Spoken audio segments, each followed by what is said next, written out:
It's Friday Night Pint live, and we are here to talk about all the latest talking points of West Ham. Apparently, Graham Potter is urging the West Ham board to try their best to sign Jonathan David this summer. He's seen as a priority, and that is a striker that we're going to be trying to push for, who is available on a free transfer. Also, the West Ham board have backed down on the concessions, reinstalling concessions, and freezing season ticket prices. They've been visited by three ghosts, it seems.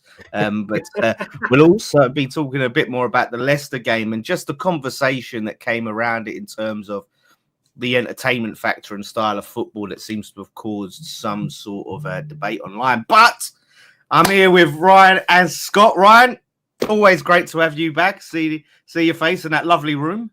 Yeah, cheers, mate. I've brought an old friend along. Do we still have these on Friday night, or is this a myth now? Is this a pint? Do we still have a pint? Do you know what? Oh, there you go. There you go. Listen, I would have got one. I didn't think I was going to be on. I thought I wasn't. I thought Nicky was going to be on. I thought so I'm all prepared. No, it's good to be back on. Like obviously the last few months and whatever's been a bit all over the place, but yeah, I'm looking forward to getting back into it. And this is my first show back, so we're going to make it a good one. We're going to have a good laugh. We're going to have a couple of beers, and we're just going to. Do we still moan about West Ham, or are we happy now? I've missed the whole Lopetegui era, ain't I? You have pretty much, didn't you? Like pretty much, especially the worst parts of it, because earlier in the season, obviously, he was on some post-match pints and stuff, but that was when it was like we're feeling him out, what we're thinking. But you missed the bad times. Positive Pat is back. Oh, she's up there. I think people have been asking about that more than you. In fact, people really want to know where Positive Pat is. Hang on, what's it? Oh, there she is. Look, there she is. There we go. She's still back. Alive. Ryan and Pat live on. Look at that. Positive Pat back in the building. Looking forward to it. Let's go. But no, that's it. Like, so hopefully the positive times are back. We've got Graham Potter. Have we? So you haven't been on since Graham Potter joined? Yeah, no, I was on a few weeks ago, which some people forget. That's how. Yeah, you was, weren't you? Yeah, how much of a good show that was. No, because I just remembered. I'm sure I asked you about Potter, and you did give your opinion on Potter. Yeah, but, listen, I'm a big fan of Potter. He was one of the managers that I was calling us to get in the summer before Lopetegui. I think you can see since he's been at the club the improvement, and even the way we played last night, especially in the first half, the way we was knocking it about, the way players were dropping it off, and even Souček wasn't taking 2 touches; it was just 1 touch, and you can see what Potter is trying to get into this team. And next season, like this season, is just going to be about now getting along, getting through the season. We're not going to get relegated. We're not going to get in Europe. Try to finish as high as we can. Then next season, Potter's got a pre-season, and he can go out and get the players he wants. And I think it's clear to see that one of the, and this is, I'm not going to say this cost Lopetegui's job, but I think it didn't help him, was letting James Ward-Prowse go, because you can see bringing him back, how our midfield. I watched Ward-Prowse. I wasn't at the game last night, but I watched it on the telly. You can just see Ward-Prowse. He's not the quickest player, but he always drops off and looks for that ball. And that's what we was lacking under Lopetegui. And I think it's good to have him back. And I'm loving watching this Potter football at the moment. Yeah, what Ward-Prowse actually said that how much what Potter's trying to do suits him. Potter as a manager really suits his way of playing. But you know what? Like, we're going to get to Jonathan David stuff, but as you sort of touched on it there, you might as well go on it now. You said you enjoying the Potter's football. There was some criticisms last night. We did win, but there was some criticisms about the style of play, the approach to the game, the entertainment factor. Now, obviously, me and Scott was there. You watched on the telly, it might have been different experiences. Some people that complained watched it on the telly. Like, it was not a fun, entertaining game. We got the 2 goals, and we just didn't need to do much else. But no. I think it's, some people are saying, we want attacking football. That's something we've complained about with Lopetegui. We complained about with Moyes. So when Potter come in, there's a hope that, okay, maybe we can do that. Now, we've seen it in spells under Potter, I think. I personally, my opinion, people are being very harsh to, at this stage of Potter's tenure, halfway through the season, what he's inherited, to expect him to be putting teams away, playing free-flowing, attacking football with someone else's players. It's about, like you said, right, get to the end of the season, get through, get as many points as we can, finish as high up the table, see what he's got to work with, and then builds. It's a project. It's a marathon, not a sprint. Yeah. So he's got to build something. If you was to go back and watch the first 45 minutes last night, I mean, Leicester, the first 2 or 3 minutes, they had the ball. And then after that, they didn't touch the ball hardly after that. And I think once we got that 2-0 lead, I think Potter sort of went in at half-time and thought, you know what, we've won this game.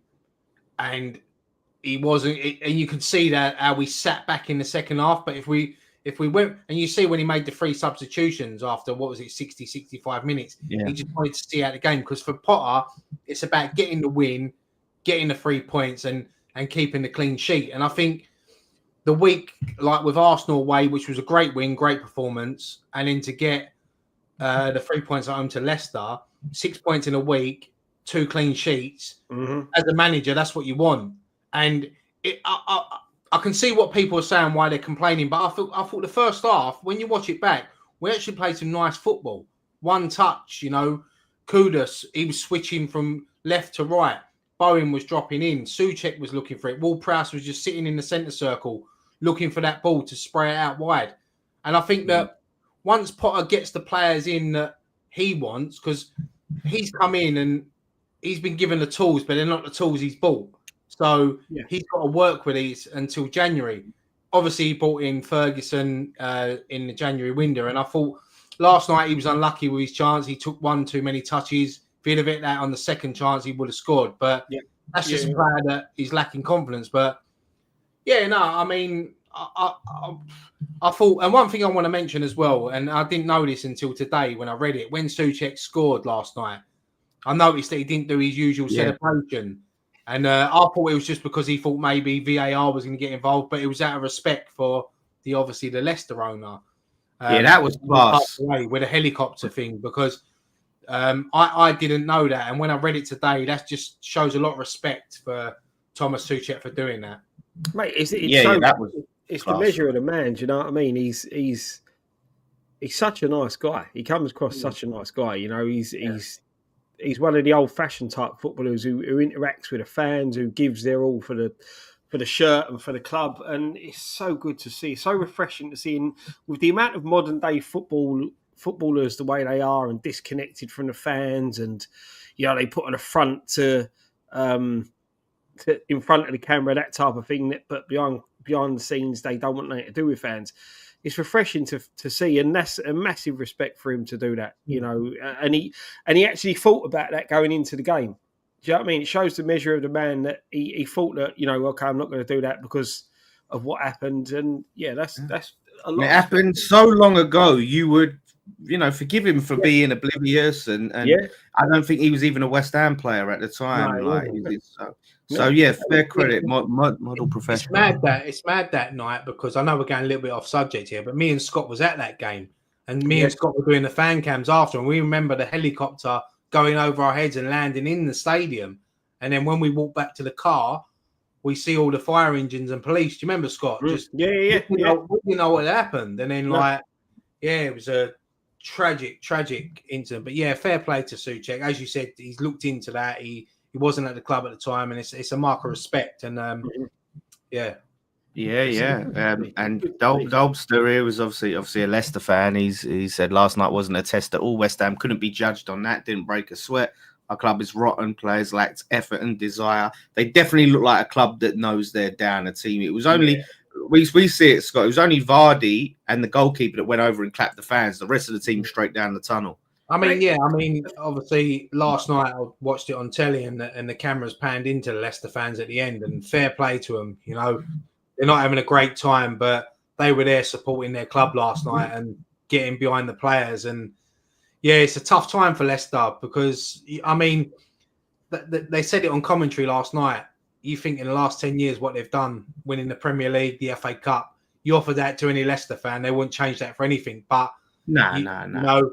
They still want to be in the Premier League. They don't want to go down. And I thought he had a start. I know he had he won his first game against us, and that night we actually battered Leicester, Mhm. but they took their chances and we didn't, and they won Yeah. 3-0 or 3-1, whatever it was. But I just don't think Nistelrooy is the right fit. He worked at Man United because he understood the club, but Leicester, I think, maybe should have stuck with Steve Cooper because I think he could have gone. Yeah, they should have, because I think they sort of, where they've been as a club, you know, they've had some real great seasons. Even you put the Premier League aside, you know, they was really successful in the Premier League for a long time. And I thought they see Steve Cooper, and it just didn't feel ambitious enough for them. Do you know what I mean? And I think they probably thought, do you know what, we could do better than Steve Cooper. Really, it's about staying in the Premier League that first season.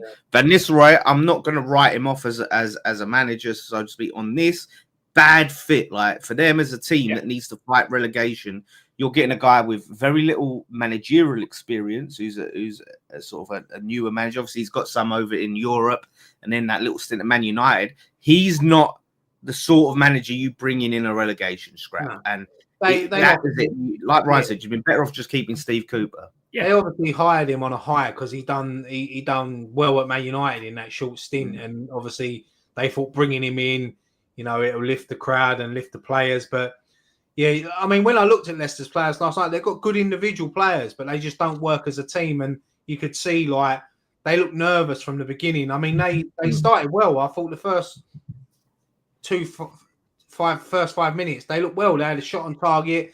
Didn't trouble Areola, but, you know, there's definitely troubles at that club. But going back to us, like, I feel that now it's just us that we just need to get through this next few games that we've got left. How many games we've got left now? 12, 13 games. Yeah. Just try to finish the season as strong as possible. Try to give us fans some good wins, some entertaining wins. And Potter's got to go again in the summer and try to get in these players. But yeah, I do like Potter. I like the way he comes across. You know, he's done wonders at the clubs he's done before. When he took over at Brighton, they were full from bottom. He kept them up, and next season they were fighting for Europe once he brought in the players he wants. So yeah, but style of play wise, you guys are so far you're happy with. Like, the thing is, at the end of the day, no one was complaining when we beat Arsenal 1-0. And this is the thing that we said last night when we were sitting there watching the game. We were 2-0 up, and we should have put Leicester to the sword. You know, they're not in a great shape. You know, apart from Vardy, there's no Premier League quality there whatsoever. The gulfing class now between the Premier League sides and the Championship sides is getting bigger and bigger and bigger. And like you said, Dan, these sides that come up, they should stick with their managers that got them now and just try and survive, because that's what you're seeing now. They're trying to. I know Leicester didn't have a choice. You know, they lost Maresca at the start of the season. You know, he's slowly getting found out at Chelsea of being a one-trick pony. And that's the thing. They would have gone back down whoever was in charge. Unfortunately, they've not got the quality to compete in the Premier League. I think Cooper might. I mean, they weren't this bad under Cooper, that's for sure. No, they weren't. But they've you look at it, Scott. Between them and Wolves, I just say because they lack quality. No, they do. But I'm saying, if say they was able to grind out a few more results, right, turn a few more losses into draws, a few more draws. I'm saying that they've got a better chance because of where Wolves are. I'm not saying they become like comfortable mid-table, but they might have finished above Wolves, and that's who they're really competing against. Between Wolves, Leicester, and Ipswich, I think Southampton are fully down. Yeah, but it's those three teams. Yeah, and that's it. And it's just, honestly, mate, it's just the gulf now between the two things. It's going to be so hard for any team coming out of the Championship now to stay in the Premier League. You know, and you look at this season, the three that have come up look like they're going to be going back down, and how inconsistent everyone else has been within the Premier League. You know, we're now level again on points with Spurs and Manchester United. We've just sort of kept ourselves out of this relegation scrap. You know, so it's interesting. Look, as I said, just quickly, this is an interesting point from Dolbster. Says disagree with Ryan. When he disagrees with Ryan, me and Scott, I think we all had the same opinion. So he disagrees with us on Cooper. We were sleepwalking. Under Cooper, there was no identity in the way we played. You can have the best manager there. No one will get a tune out of the squad. I think that's fair. And I think that is fair. I just think they weren't this bad. I agree with that because obviously I don't watch Leicester week in, week out. So a Leicester fan is going to have more knowledge on what was going on at the club. But when I think when they sacked Steve Cooper, they was 1 point above the relegation zone, and now they're 5 points adrift. So they've obviously gone backwards. So yeah, you're probably right. You know, any manager could have gone in there, and you could have had Pep Guardiola go in there, and he probably would have struggled still. But they wanted Potter, didn't they? But he turned them down. They tried to sign Graham Potter. I'll be honest, I just want Leicester to stay up so I can go to the Counting House next season because it's one hell of a boozer on an away day. They've had some great times the last few years. But the thing is, when you look at it, you know, we were sitting there last night, and I think we did miss an opportunity to put Leicester to the sword. You know, they weren't great, but like you said, right, the whole thing about it was getting a win, getting a clean sheet, getting the points, you know, and I think he was happy with that. The 2-0, we never looked, when we made the 3 subs, you know, I sort of get the Tadimo bit because he's obviously trying to get him, he's still on his way back into the team, playing 2 games in the space of a few days, you know, might have been a bit too much for him, but it was good getting other players' games. Look, do you know what? Just touching on Tadimo there, Scott. I'm telling you now, he is going to be one hell of a player. Yeah. You're starting to see it. 2 games I've watched him against Arsenal and Leicester, and do you know what I love about him? He plays with a smile on his face. Yeah, he does now. Lopetegui's gone. Yeah, it seems like he's had a weight lifted off his shoulder. He's got a new lease of life under Graham Potter, and watching him last night, how comfortable he is on the ball. You know. And I think that he brings out the best in Kilman as well. Yeah. And I understand why Potter takes him off after 60 minutes because, as you said, you know, he hasn't played a lot of football lately. But we get him back into the team. Yeah, and you've got, obviously, Ollie Scholes as well. You know, what a bright future that boy's got. And I hope it's with us. I hope it's with us for a long time. Well, this is the thing, and this is what we were saying off air. You know, when we didn't really touch on it last night in PMP, but the Skulls coming through and the experience of Creswell playing alongside him, you know, helping him, not nurturing him through the games, but you know, just being there as that more calm, experienced head, you know, that playing alongside. I think that's really contributed with Skulls coming through the side. You know, just having that there, and you know. Let's be honest, Creswell coming in, me for one, thought he was finished at the football club. Nicky, as we know, doesn't understand why he was given a new contract. But I think this shows the quality of the player. This is why, Scott, and I know that I've seen this on when the arguments and that about giving players like Creswell a contract. This is why you give him a contract, because Creswell is a good professional, and it's not only about being on the pitch; it's about being in the dressing room and nurturing the youngsters. And I'm telling you now, Creswell, the last 2 games has been unbelievable against Arsenal and Leicester last night. And he's done that before under other managers, playing as that third centre back. He plays that role well, and he gets a lot of criticism, Creswell, because people think, "Oh, why are we giving him? He's over whatever he is, 34." But to give him that 1-year deal sometimes is good, because I think that this is where Lopetegui failed. That we let a lot of the British culture leave that club during the summer, and it lost the changing room. It lost the changing room, and that's why now Lopetegui's out of a job, because sometimes you need to keep that British core. And Creswell's not going to play every week, we know that, but to have him there, you know, is a good thing. And this might be his last season at the club, but to have Ollie Scholes has got someone good to learn off. Yeah, definitely, and that's what you need to do. And that's it. Like he's finished, I think, as a left back in terms of getting up and down the pitch. But that's why that role is so ideal for him, because he can just focus mainly on defending and distribution. You know, he doesn't have to worry about carrying the ball down the wing and overlapping and all of that stuff. He was able to just and he was such just a presence there for Scholes. Like anytime Scholes got up the ball, he ran into trouble. He was blocked. Pass it back to Creswell. Creswell just took the ball on for him, recycle it, move it around, and there was quite a few instances of that in the game. And I think he provides that calming presence and that head of his like. And I can imagine he would have said that to him, like, "Look, anything happens, just pass it back to me. If you're not sure." We've watched West Ham over the last few years try to play that 5 at a back, and it's worked. But I'm telling you now, Scholes and Wan-Bissaka are the best 2 wing backs we've had at this football club for a very long time. Wan-Bissaka is very underrated as a A lot of comments. Look, even Dobster said he's the player that stood out, like the way he defends, one of the best fullbacks in the league. Good got in good positions going forward at all times, and a few other signings this season. To think we pay 15 million for him, it's an absolute steal. It really is.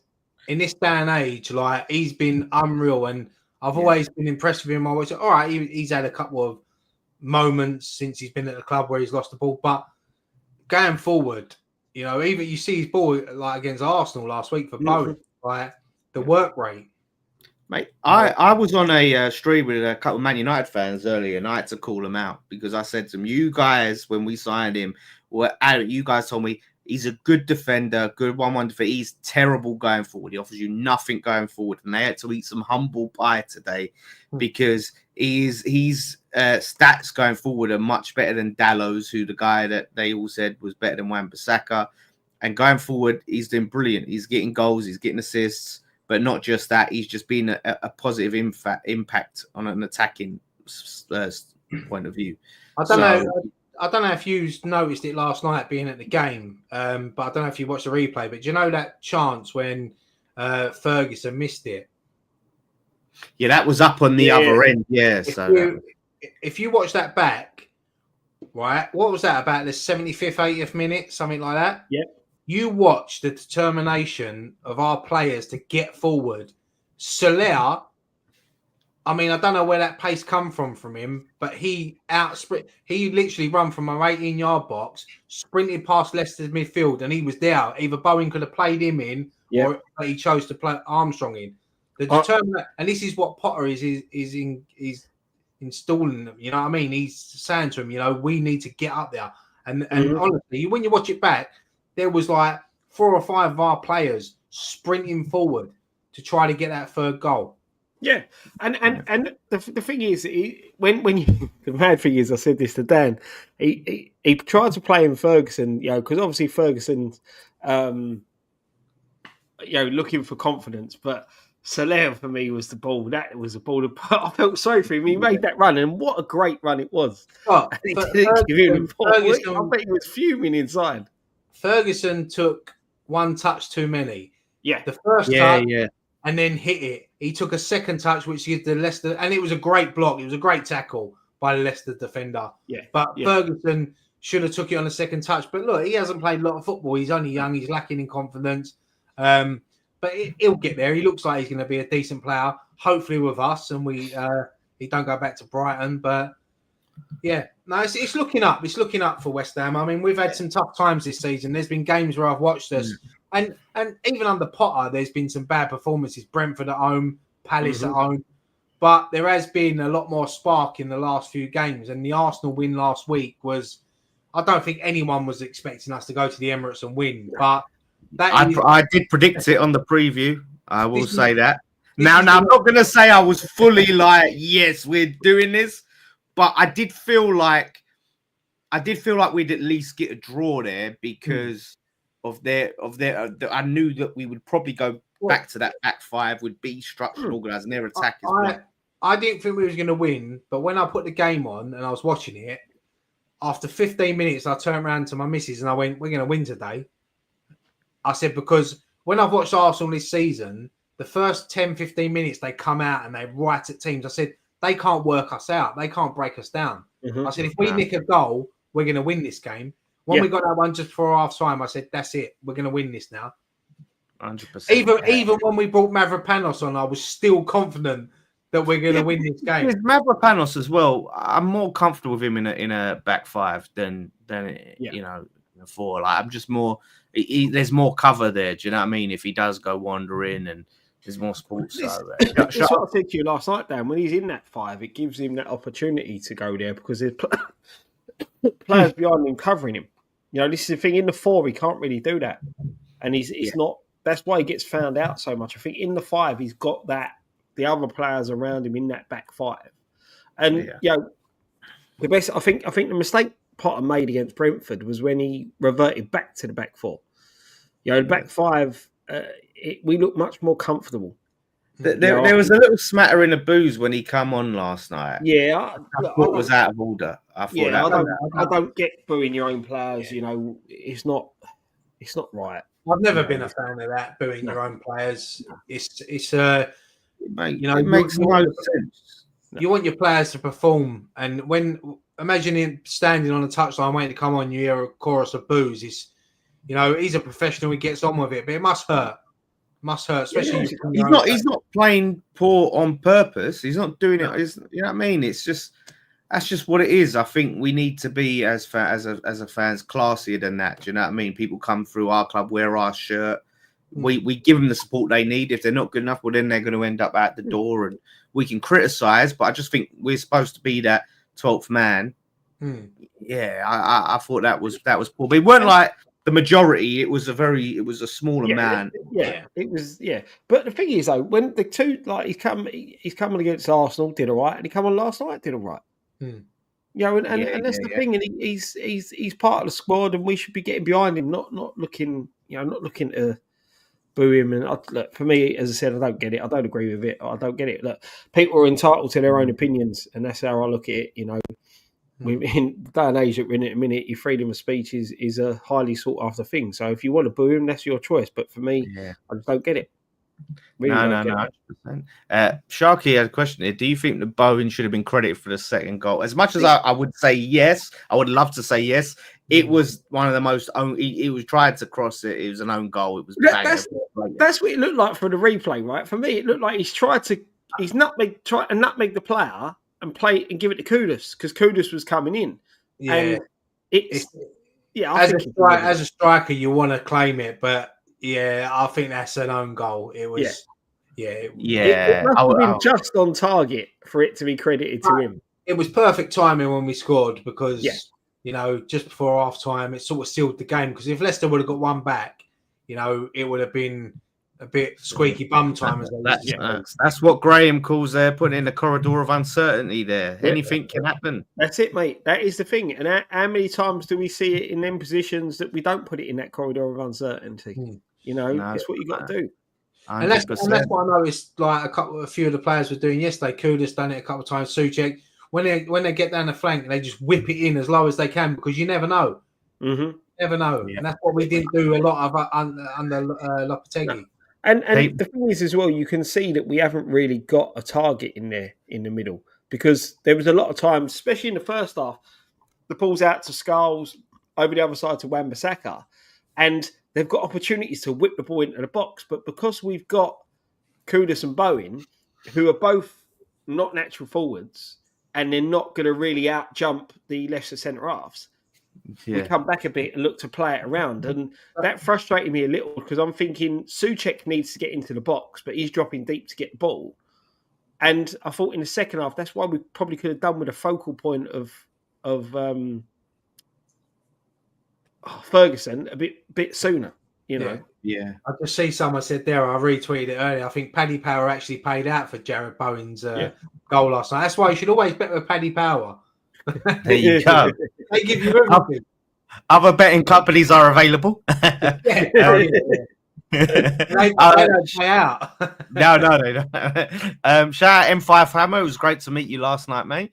It says when Potter made the subs, Leicester had a decent spell for 6-7 minutes, had us a little run. I think that's sometimes the danger of making triple subs. It can just destabilize the team a bit, and I think you're always vulnerable when you do that. Especially that early on in the second half, because it was around the 60th minute when it's 65 minutes, something like that. Yeah. I think when if you look back at that, I think when we were looking at the stats, Dan, when you were showing me, up until that point, Leicester had 2 touches in our box. Yeah, and I think when he made the subs, it took us a little while to get back to the flow, and it allowed Leicester to come back into the game. But I think again, it showed the lack of quality that they've got. Is they didn't take advantage. I can't remember really Areola having to make a save. A decent save. If you know what I mean. When you look at the stats, they had more shots than us, and we both had 2 on target. We took our chances; they didn't. That's football. You got chances, but same as the game up there, weren't it? I mean, there was a point at the game where we had like 86% possession, like for a long time.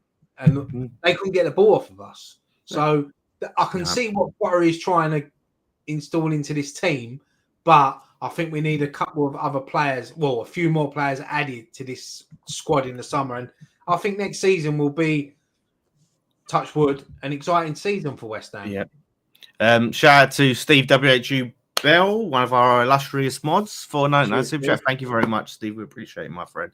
Cheers, it's great to see you back, Ryan. Hope all's good, mate. It's good to be back, mate. Thank you so much. So yeah, there's a couple of other comments. So Hammer J says now Scarles has established himself. I'd chuck Orford in there now. Looks a player.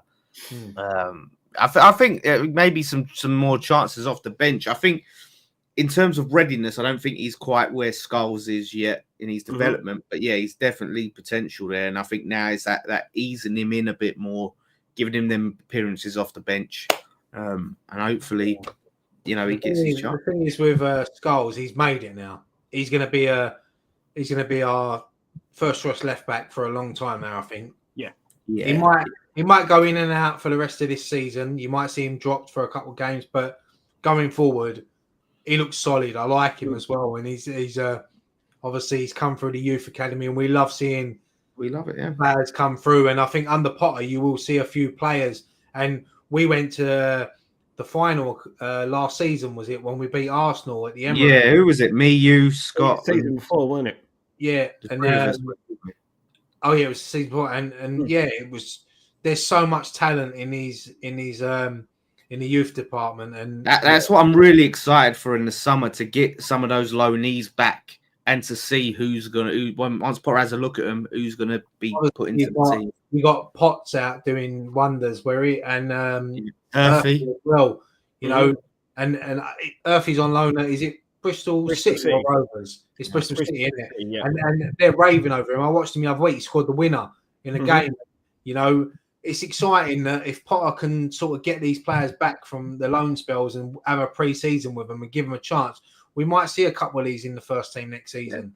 Yeah. You got Callum Marshall's at Huddersfield doing okay there. Kadua's at Wickham. There's rumblings that they want to sign him on a permanent deal, which the player's got to look at what's his best chance. We've got Obama at City on loan. No, I'm joking. but the thing is, when you look at Orford, you're sitting there now. I'm just got it up now. We are 16 points clear of Ipswich, right? And look, I don't think there's a winner relegation battle. I think that now it's I do think them three are going to go down, and it's now time that you can start bringing in Orford. This now for me, as much as I want us to get as many points and finish above Everton, Tottenham, and Man United, that'd be great to finish above them three. I definitely don't want to finish below Everton. Let it go, Scott. Let it go. The thing is, I just wanted to shut some people up who keep banging on about the fan base. Yeah, they'll be. I can't think against Everton. They will be unbearable and insufferable if we finish below Moyes. Yeah, and the thing is now, for me, this is a pre-season for Potter. This is his opportunity now. He's got Scholes in, and Scholes is showing what he can do. And like you said, I'm with you, Ryan. I do think he'll be in and out the side now, but I think this is the time to give Orford opportunities. There's going to be games there, and this is no disrespect to the teams, but Southampton, that's a game to give Orford a start, in my opinion. Last night, I think, would have been a good chance off the bench. We're considering how much we was in control in that second half. No threat. That would have been a great time. And that's the thing. That's what you want to see. And sometimes you've got to pick the right opportunities to give these youngsters a start, and have a little bit of faith in them. And I don't know what else is sitting there in the youth team, but try and get some more in there. Try and give them the opportunities that they've not got under Moyes and they've not got under Lopetegui. Because it will only benefit Potter if he can unearth another gem. That's how you've got to look at it. When you play for the under 23s and the youths, and to break into the first team and establish yourself, it's tough to do. We've seen a lot of youngsters over the last few years that have come on, had a little cameo, and then they disappear, and then they get loaned out, and we never see them again. So for Scholes to come in and start against Arsenal, start again last night, you can see that he's got a huge future, for this football club. And and hopefully we can try to get another couple in, but it's rare that you can get 2 or 3 in this day and age. I'm not going back to like the early 90s when we could bring like Cole, Carrick, Defoe and all that through, Lampard, Rio. Like now it's hard, like it's very tough for a youngster, you got to be a special talent to break into a first team in the Premier League. But it's all about that development and that's exactly it. You look at Callum Casey. He's been around the first team squad. He's been on the subs bench. Give him the opportunity. Give him a chance now, because there's games there, as I said, that are not. We're not going to go and win every single game. There's going to, there's a lot of tough games. Every game in the Premier League is a tough game. But I think in a 3, Scott, it wouldn't do any harm, would it? If you had Kilman, Tadibo, and Casey. Yeah, but I think if you're going to bring Casey in, it's a game when Scholes sits out. Yeah. I think that's fair. I mean? So you're not you're having still that experience. If you're putting Emerson in, bring Scholes in, bring Casey into that back line. Even if you start doing it 20 minutes here, something like that. Do you know what I mean? Yeah. It's different. It's just bringing them youngsters through at the right time. There's now the main thing of this season after the Lopetegui era was to stay up. Yeah. That's now, in my opinion, there's 16 points. It's done and dusted. We're not going to... One of them 3 down there are not going to get 16. Well, 2 of them 3. Don't even bother anything. Point thinking. We're not going down. It's about us finishing now. I think as fans, we're sort of going to accept that we know we're not going to get anywhere near the top 10 this season. So it's about trying to finish as strong as you can, good performances, and then just the fans starting to enjoy going back to the London Stadium and enjoying watching West Ham again, because that's the main thing I think that a lot of people of this season have not enjoyed going to watch West Ham. And that's one thing that we need to bring back, that you turn up to the ground thinking, you know what, win, lose or draw, I want to be entertained. I want to have a good game, and that's what we grew up on. So we want to bring them. I think that's the difference, I think, between at the moment at home under Potter, and this ain't a dig at Potter, but we haven't seen the performances we've seen away. The work ethic, the tackles, the pressing, the sort of direct, or getting the ball up as quick as possible. A lot of the time, the games have flowed a lot slower. The build-up's been slower. If we could have maybe seen some of the performances we've seen away, Villa, Arsenal, whatever, maybe it would have the crowd up for a bit more. We was saying it's hard as it is to get an atmosphere going in there, but when you are playing a little bit slower, more pragmatic, it's even harder. But I don't, like I said, it's a marathon, not a sprint. Sharky says we could give that young lad Danny Ings a go. And it's funny, I was saying to Scott, I think we've seen the last of him in a West Ham shirt.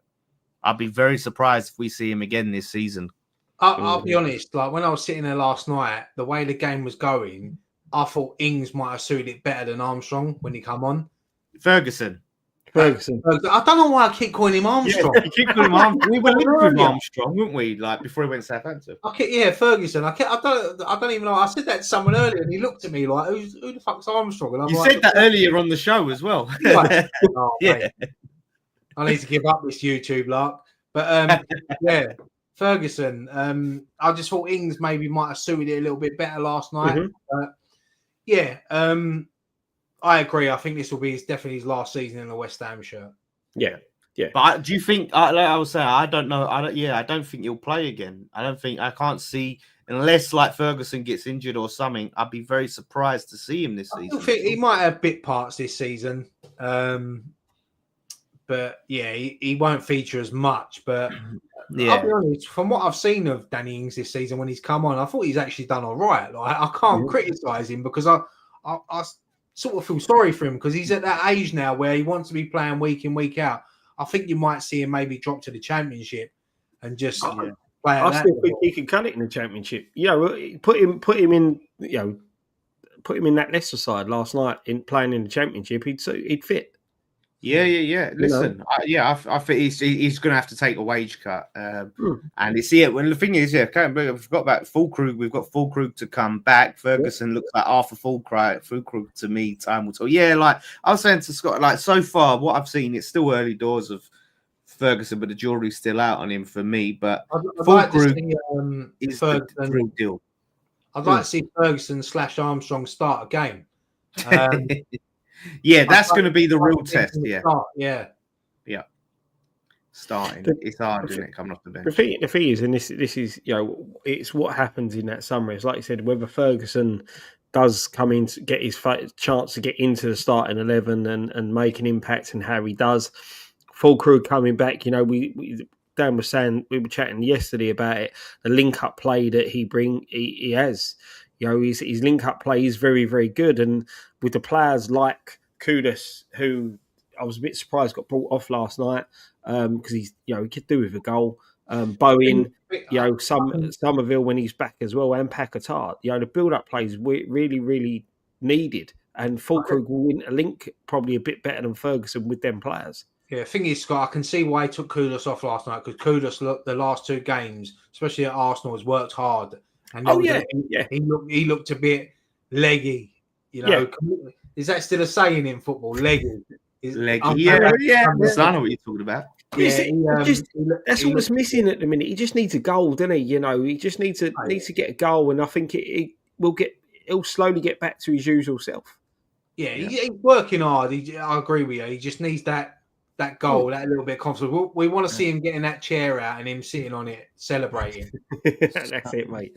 This is a little interesting comment we can quickly speculate on from Danny Jordan. 11 games left. How many points we getting? Let me quickly read out the fixtures for you.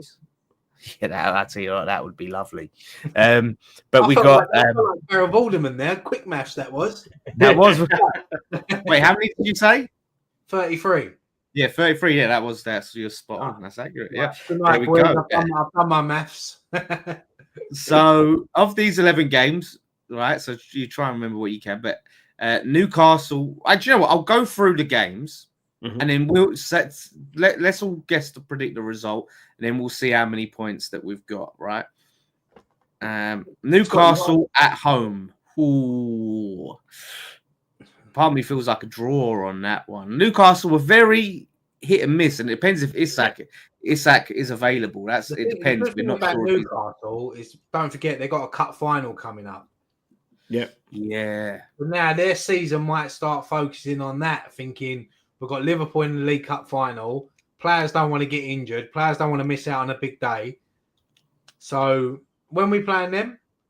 We're playing them the 10th. Oh, 10th of March, my birthday. Yeah. 10th of March, and they've got the Carabao Cup final on the 16th.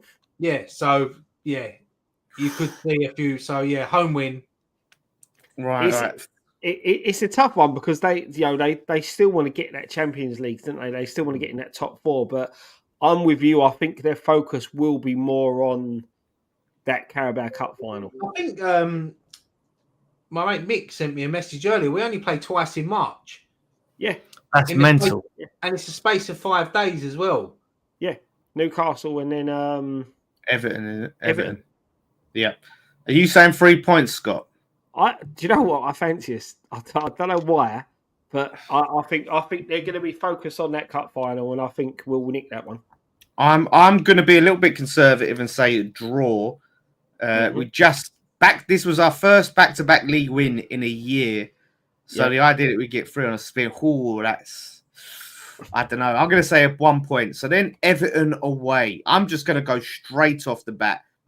Fucking must win. 3 points. Putting it out there, mate. It's going to be tough.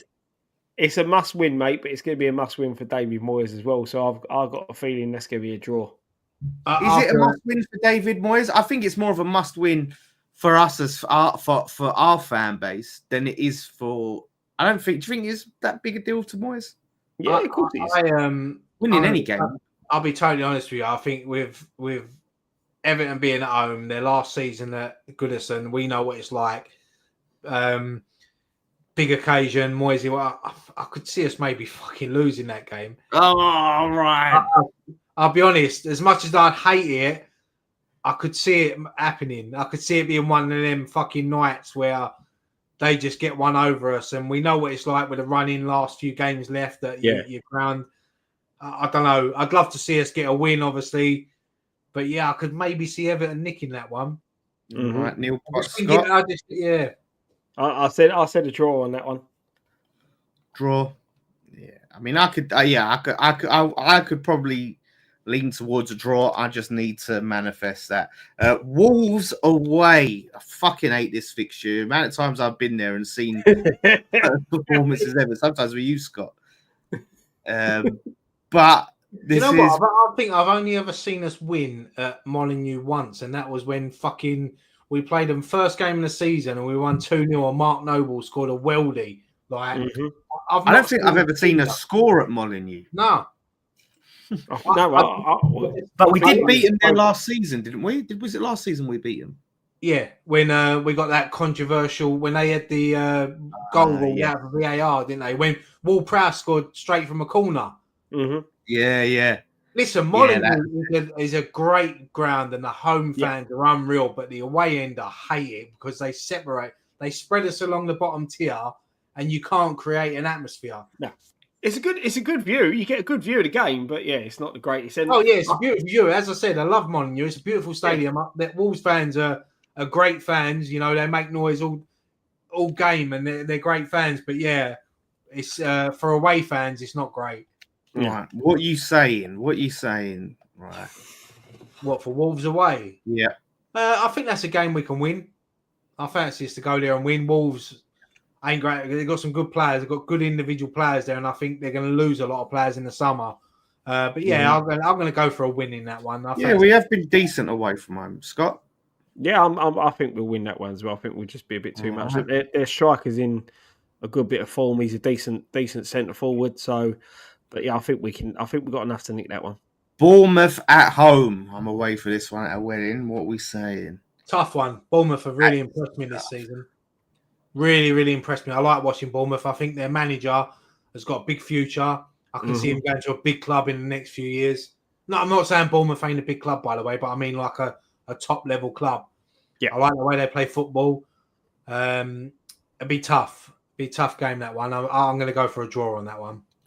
I'm doing a Scotty Collie. I'm sitting on the fence. Yeah, me too. Scott. I think they'll be pushing for that European spot. I think they'll turn us over. Turn us over, bloody hell! Not even win. They're going to turn us over, Scott. I think they'll. I think that'll be a 3-1. All right. Anfield away. Anfield always. You know what? As well, what makes this worse? They've actually named it today that they're putting this game on Sky. So now the whole country's going to see us get battered. That's going to be a defeat. Liverpool champions elect. You know they deserve it as well.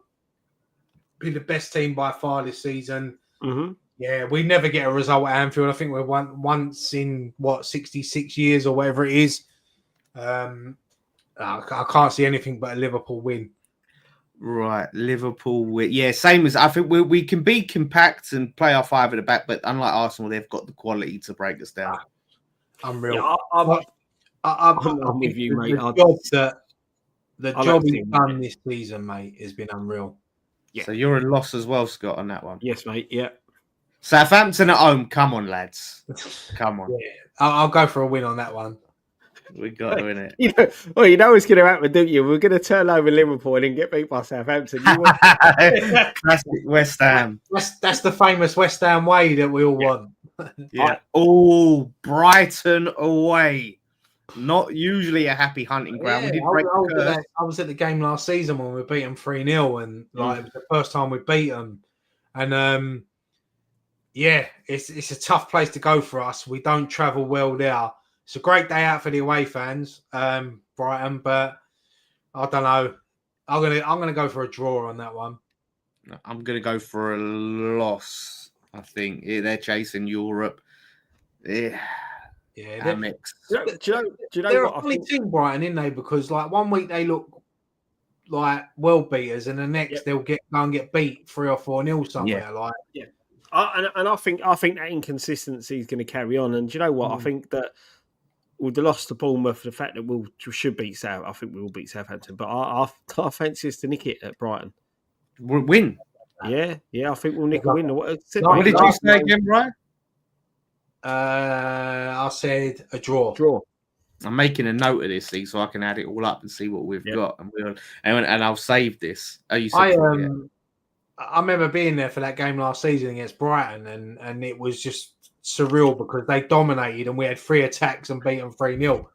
And I remember, like, I was just thinking to myself, like, and I think that actually put us top of the league when we beat them that day. Yeah. And I was like, this is just, I love this. This is just perfect. And then it all went downhill. But Spurs at home. I'm going for a win. I think we play this 5 at the back. I think it's set up nicely to play this Spurs team. I hope they'll probably have more players back by then. It should be better than we've seen recently. But I think not only do I want to win this game, I want to put in a performance and batter them in this game, because I want to see Big Ange sitting in the press conference and I was going, look what it is, mate. Fuck off, Big Ange. Like, get out. I want to see us get a fucking performance in this game. I honestly think now, I think Spurs and Man United are going to put all their eggs in the baskets of trying to win the Europa League. Right? And I think it all depends on whether they're actually still in that competition when we play them.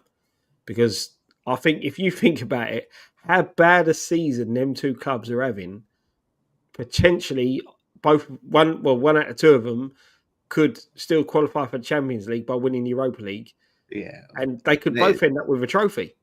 Well, listen, this is Spurs you're talking about, so let's just fucking forget about that one, Scott. Win or draw or lose? What are you saying? I'll win. We're going to beat them. I think we're going to win. I really do. Yeah. We're all now. It's funny you mentioned Man United because we're at Old Trafford away, and I'm off the bat. I'm going for a draw on this one. I think we'll be the better team because I've seen it so many times. No matter how we play them, jammy fucks at Old Trafford always manage to get something off us. Yeah, no matter how we perform. Yeah, we've played some poor Man United teams over the last few years and still lost. And it's always a place that I think that I don't know if the occasion gets to some of our players, be it playing at Old Trafford against Man United, but if we can go there, play with a bit of confidence. It's a big pitch. If we can spray it around, we can maybe nick a point now. Hopefully 3, but it'd be nice to nick a point now. I don't think we're winning now. I think they'll scab it some way, as they always do. VAR will be on their side. The referee will have a blind moment like he did in the FA Cup against Leicester. I think we'll get beat now. Well, all right. And then last home game of the season, Nottingham Forest, who and this is going to be interesting to see whether they've qualified for Champions League or they're still fighting for it. Do you know what? When you look at their story, what a season they've had. What a season. And do you know what? There's a part of me that if it means them beating us on the last game of the season to get Champions League, I think I might take it because we got nothing to play for. But what a story that would be. But I mean, I'd like to see us win, but maybe Forest might.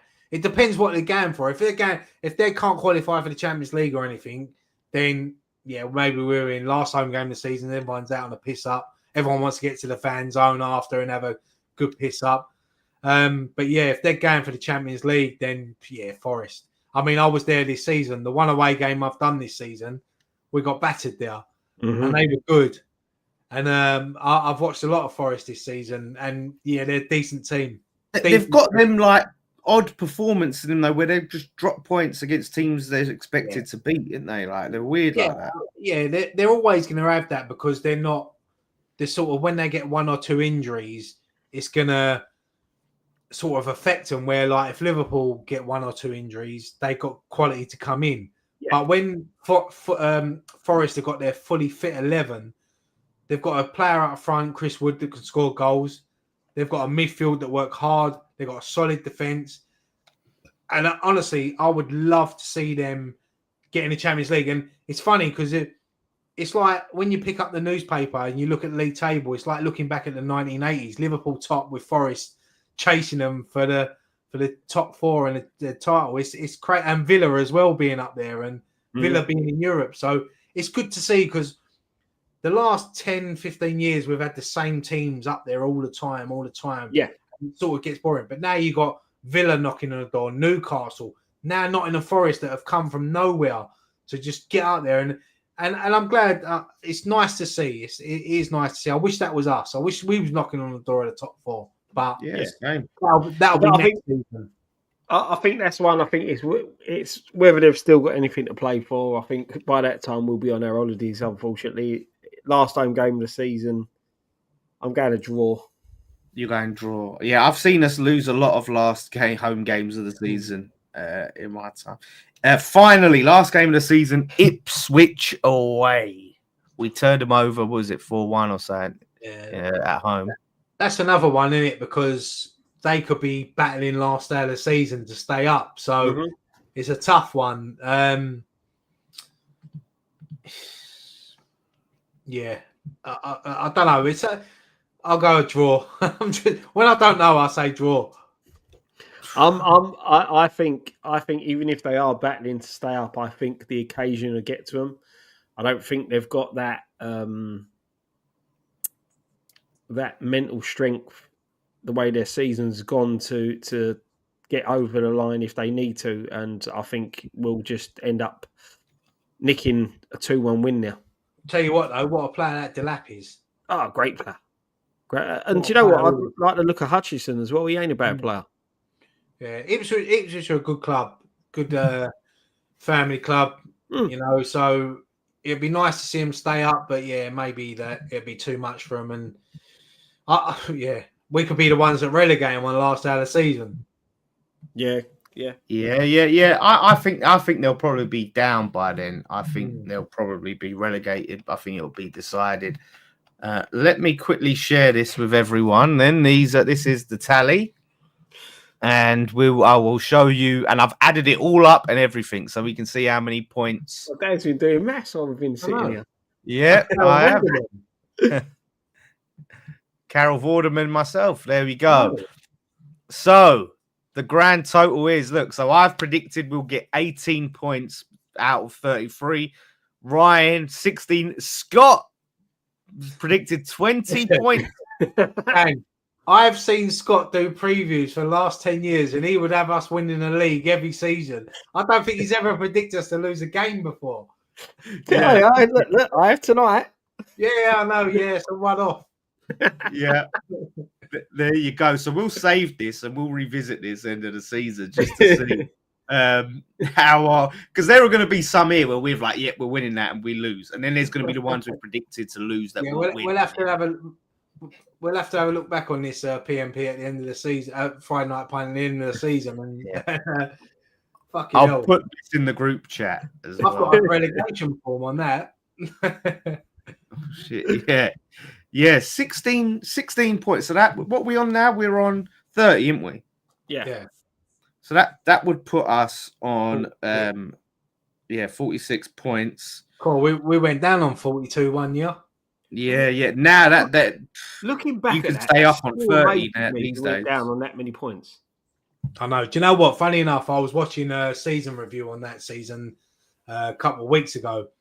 And 33 points wrong. When you look at that team that we had under Glenn Roeder at that time and how we went down, I still can't work it out, like the talent we had. And to go down on 42 points. I mean, I think 42 points now will get you Europe some seasons. It's crazy. Do you know what? I'll be happy if we can get to 50 points. I'll be happy, we're on 33, so 17 points. Yeah. We get to that 50 points, I'll be happy with that. I'll say that's fine.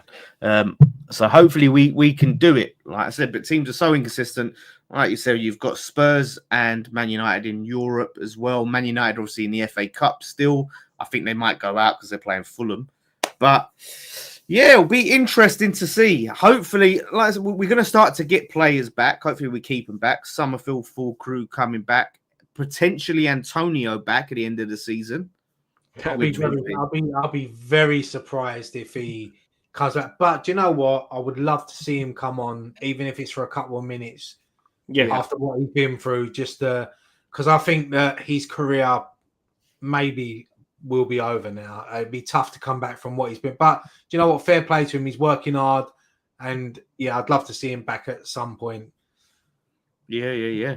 Fair enough. Well, we haven't touched on him yet, but do you know what? I was just thinking David. that we're an hour into the show and we've not mentioned the headline. We'll there you go. See, just keep people watching and wondering and wait, when are they going to mention it?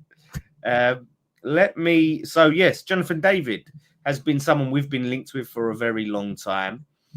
Oh bloody hell, I had that quote. He's been obviously a striker we've been linked to for a very long time. Is it Lille? He played for Lille? Lyon. Lille. Yeah. Lille, yeah, that is it. Playing for Lille. And he's available on a free contract, and apparently Potter has said to them, do everything you can to try and sign him. He's identified him. The Athletic have reported that Graham Potter has lifted morale and intensity in training sessions. He is building West Ham in his images and will be backed by the board this summer. And he is pushing for Jonathan David as a first choice option, which if we get him in, like I said, someone will be linked for a while. If we get him in on a free transfer, that'll be great business. Yeah, well, this is the thing. The problem is, I think we're going to face a lot of competition. You know, we've just got his stats up here. You look at him this season in Liga, he's got 21 games, 12 goals, 3 assists. The Champions League, 12 games, 8 goals, 3 assists. So there's going to be a lot of clubs after him, and this is the worrying thing for me. I think it's one of those where you've got to get the work done now. You've got to put in the shift now to try and get him in and attached to the Potter project before the other clubs start circling around. You know, show your ambition. When there's a player that's on a free transfer, you got to sell him the club. You got to sell him. You got to sell him like the ambition and like you look at him. He's 25 years old. He's a good goal scorer in France. Good goal scorer for Canada as well. He'd be perfect for our football club. I think. I do. I like the look of him. I know that Nicky's mentioned him before, and we've all spoke about him in previous transfer windows. Now that he's on a free transfer, we will face competition because there's a lot of players. Because good strikers are hard to come by these days. Yeah, you can see that with what Arsenal have done. It's hard to go out and get a striker. So there will be a lot of competition for us. It's about selling it, as Scott said, get in there first, sell him the dream. You know, tell him where we want to be. We want to be back in Europe. You know, hopefully winning European competitions again. And I just think he'll be a perfect fit for our football club. And as I said, 25, he's at the peak of his career. You know, good goal scorer in France. Obviously, it's different in the Premier League, but the way I watch him and the way he's got the talent, he can take to the Premier League with ease, I think.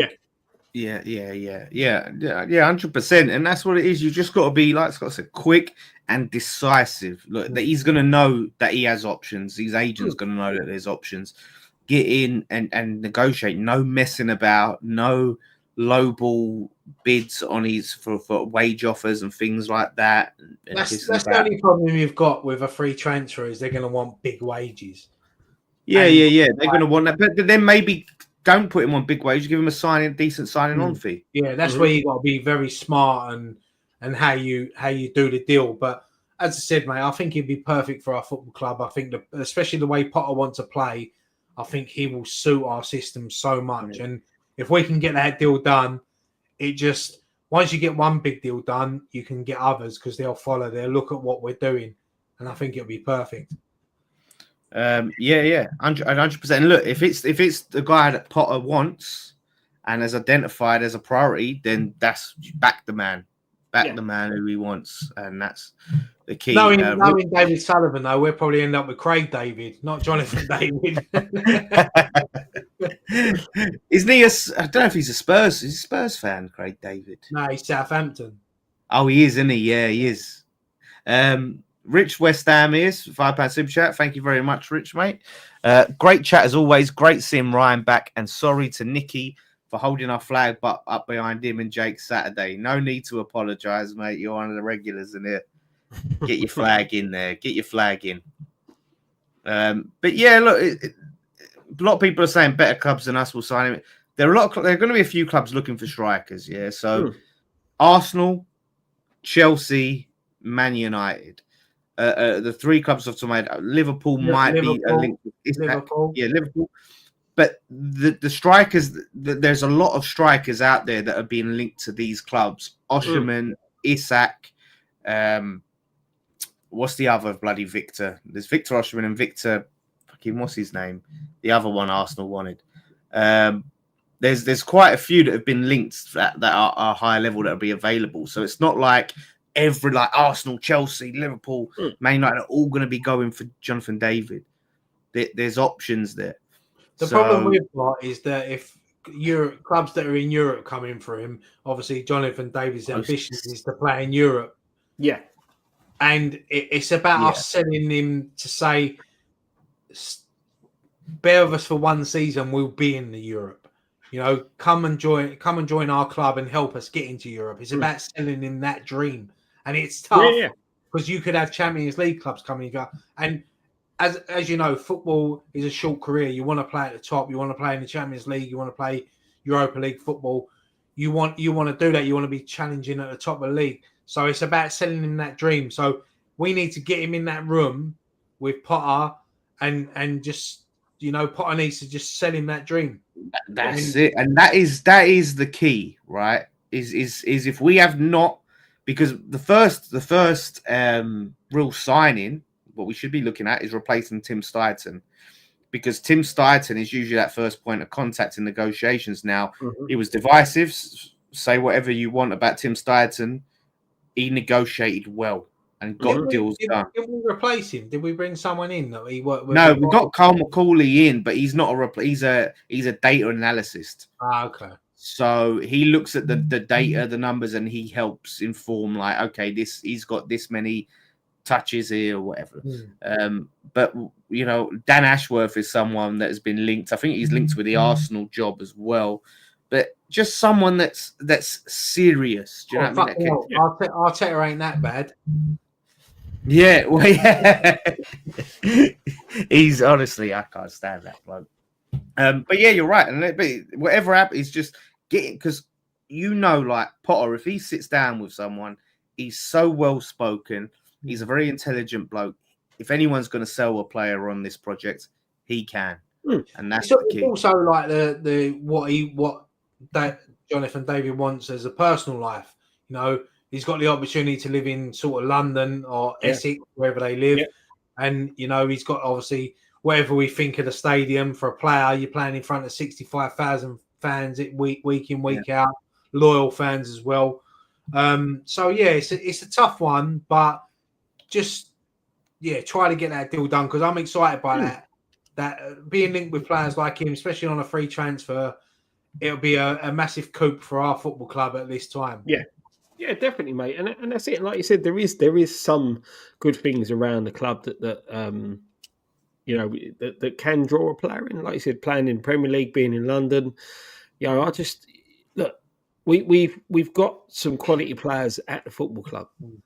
You know, there's players there that he would like to probably want to play alongside. You know, and that also is a selling point. You know, Bowen, you know, the commitment Bowen shows to the side. If we can keep hold of Kudus, even though I think he's going to be gone. You know what, mate? I was just about to say, if I was sitting down with a player to bring him into this football club, there's one person I'll take into that meeting, and it'd be Jared Bowen, because I think the love that Jared Bowen's got for this football club, being our captain, I think he could also be a big sort of pull for a player to bring him in. Do you know who we need? Daniil Henry, former Canadian West Ham player, to convince his countrymen. We've had that in the past. Say, listen, hey there, West Ham, they're a great team. You got to join West Ham. That's my Canadian president. I don't know if that's. I thought you were talking Welsh then for a second. Do you remember Daniil Henry, the Canadian? Yeah, mate, I remember him. God. Was he a defender? Scott remembers him. Scott loved him. Scott was like, he's going to be the next best thing. He's the next Bobby Moore, Scott said. Yeah. I'll never fuck. He turned out to be Bobby Davro. Richard's bad Canadian impression. I think that's a good. He Jonathan David, West Ham, a great club, you know.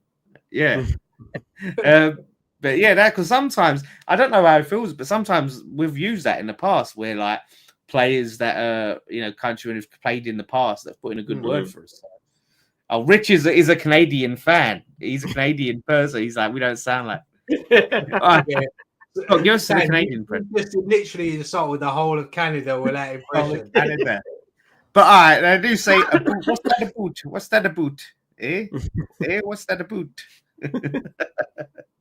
I don't know. That's it's sort of like, I guess, like what I think Canadians sound to Americans what Welsh sound like to the English.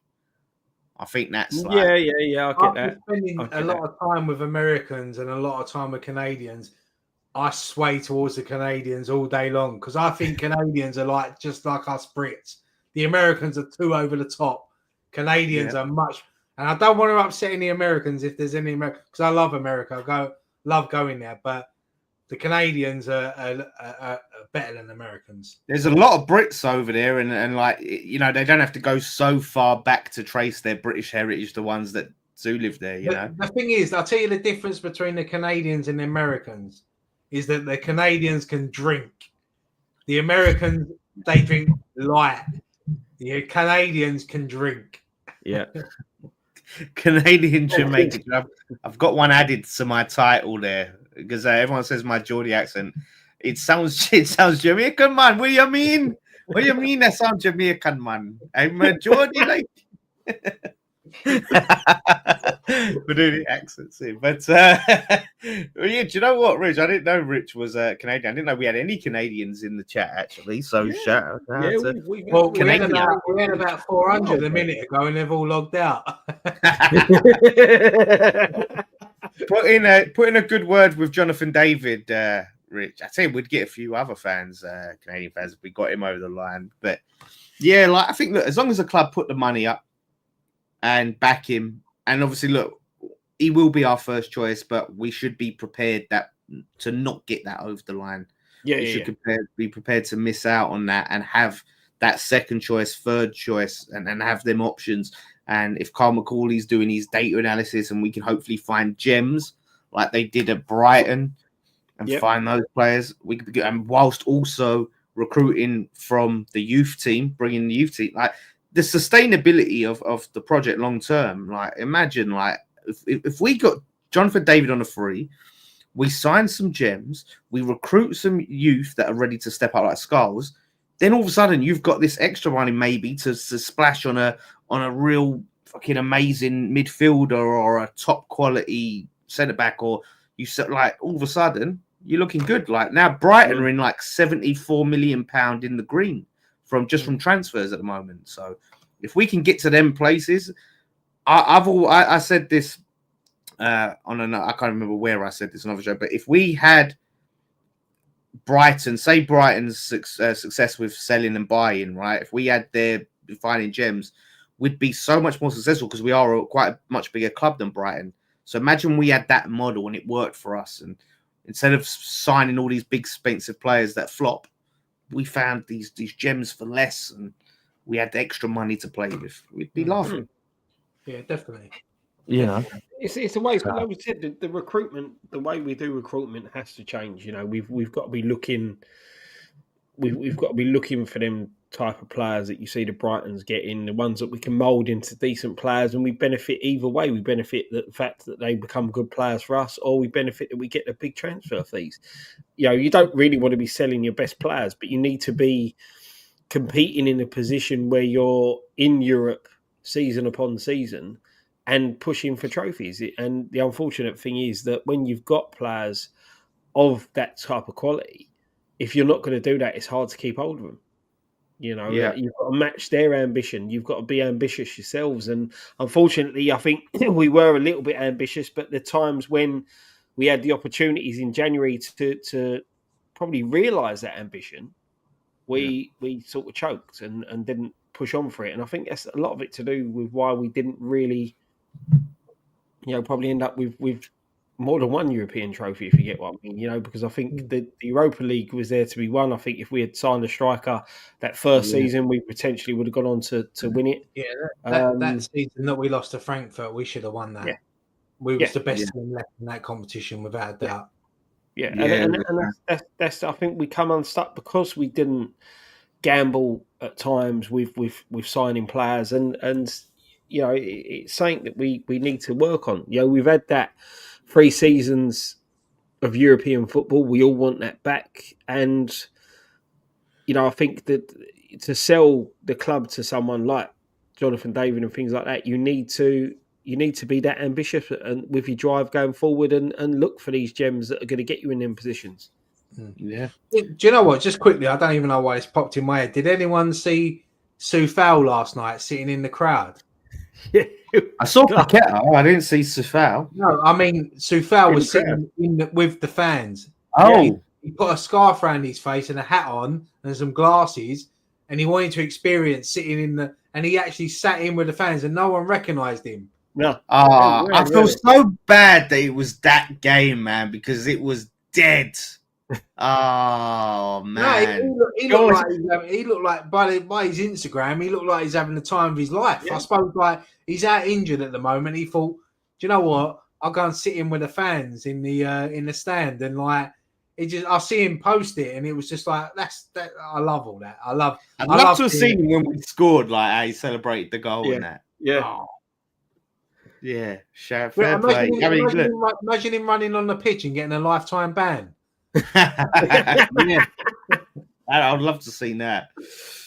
Honestly, Miss Amaret says, "Right, Dad, as Scott asking for a friend. Any possible update on the FNP Live 2?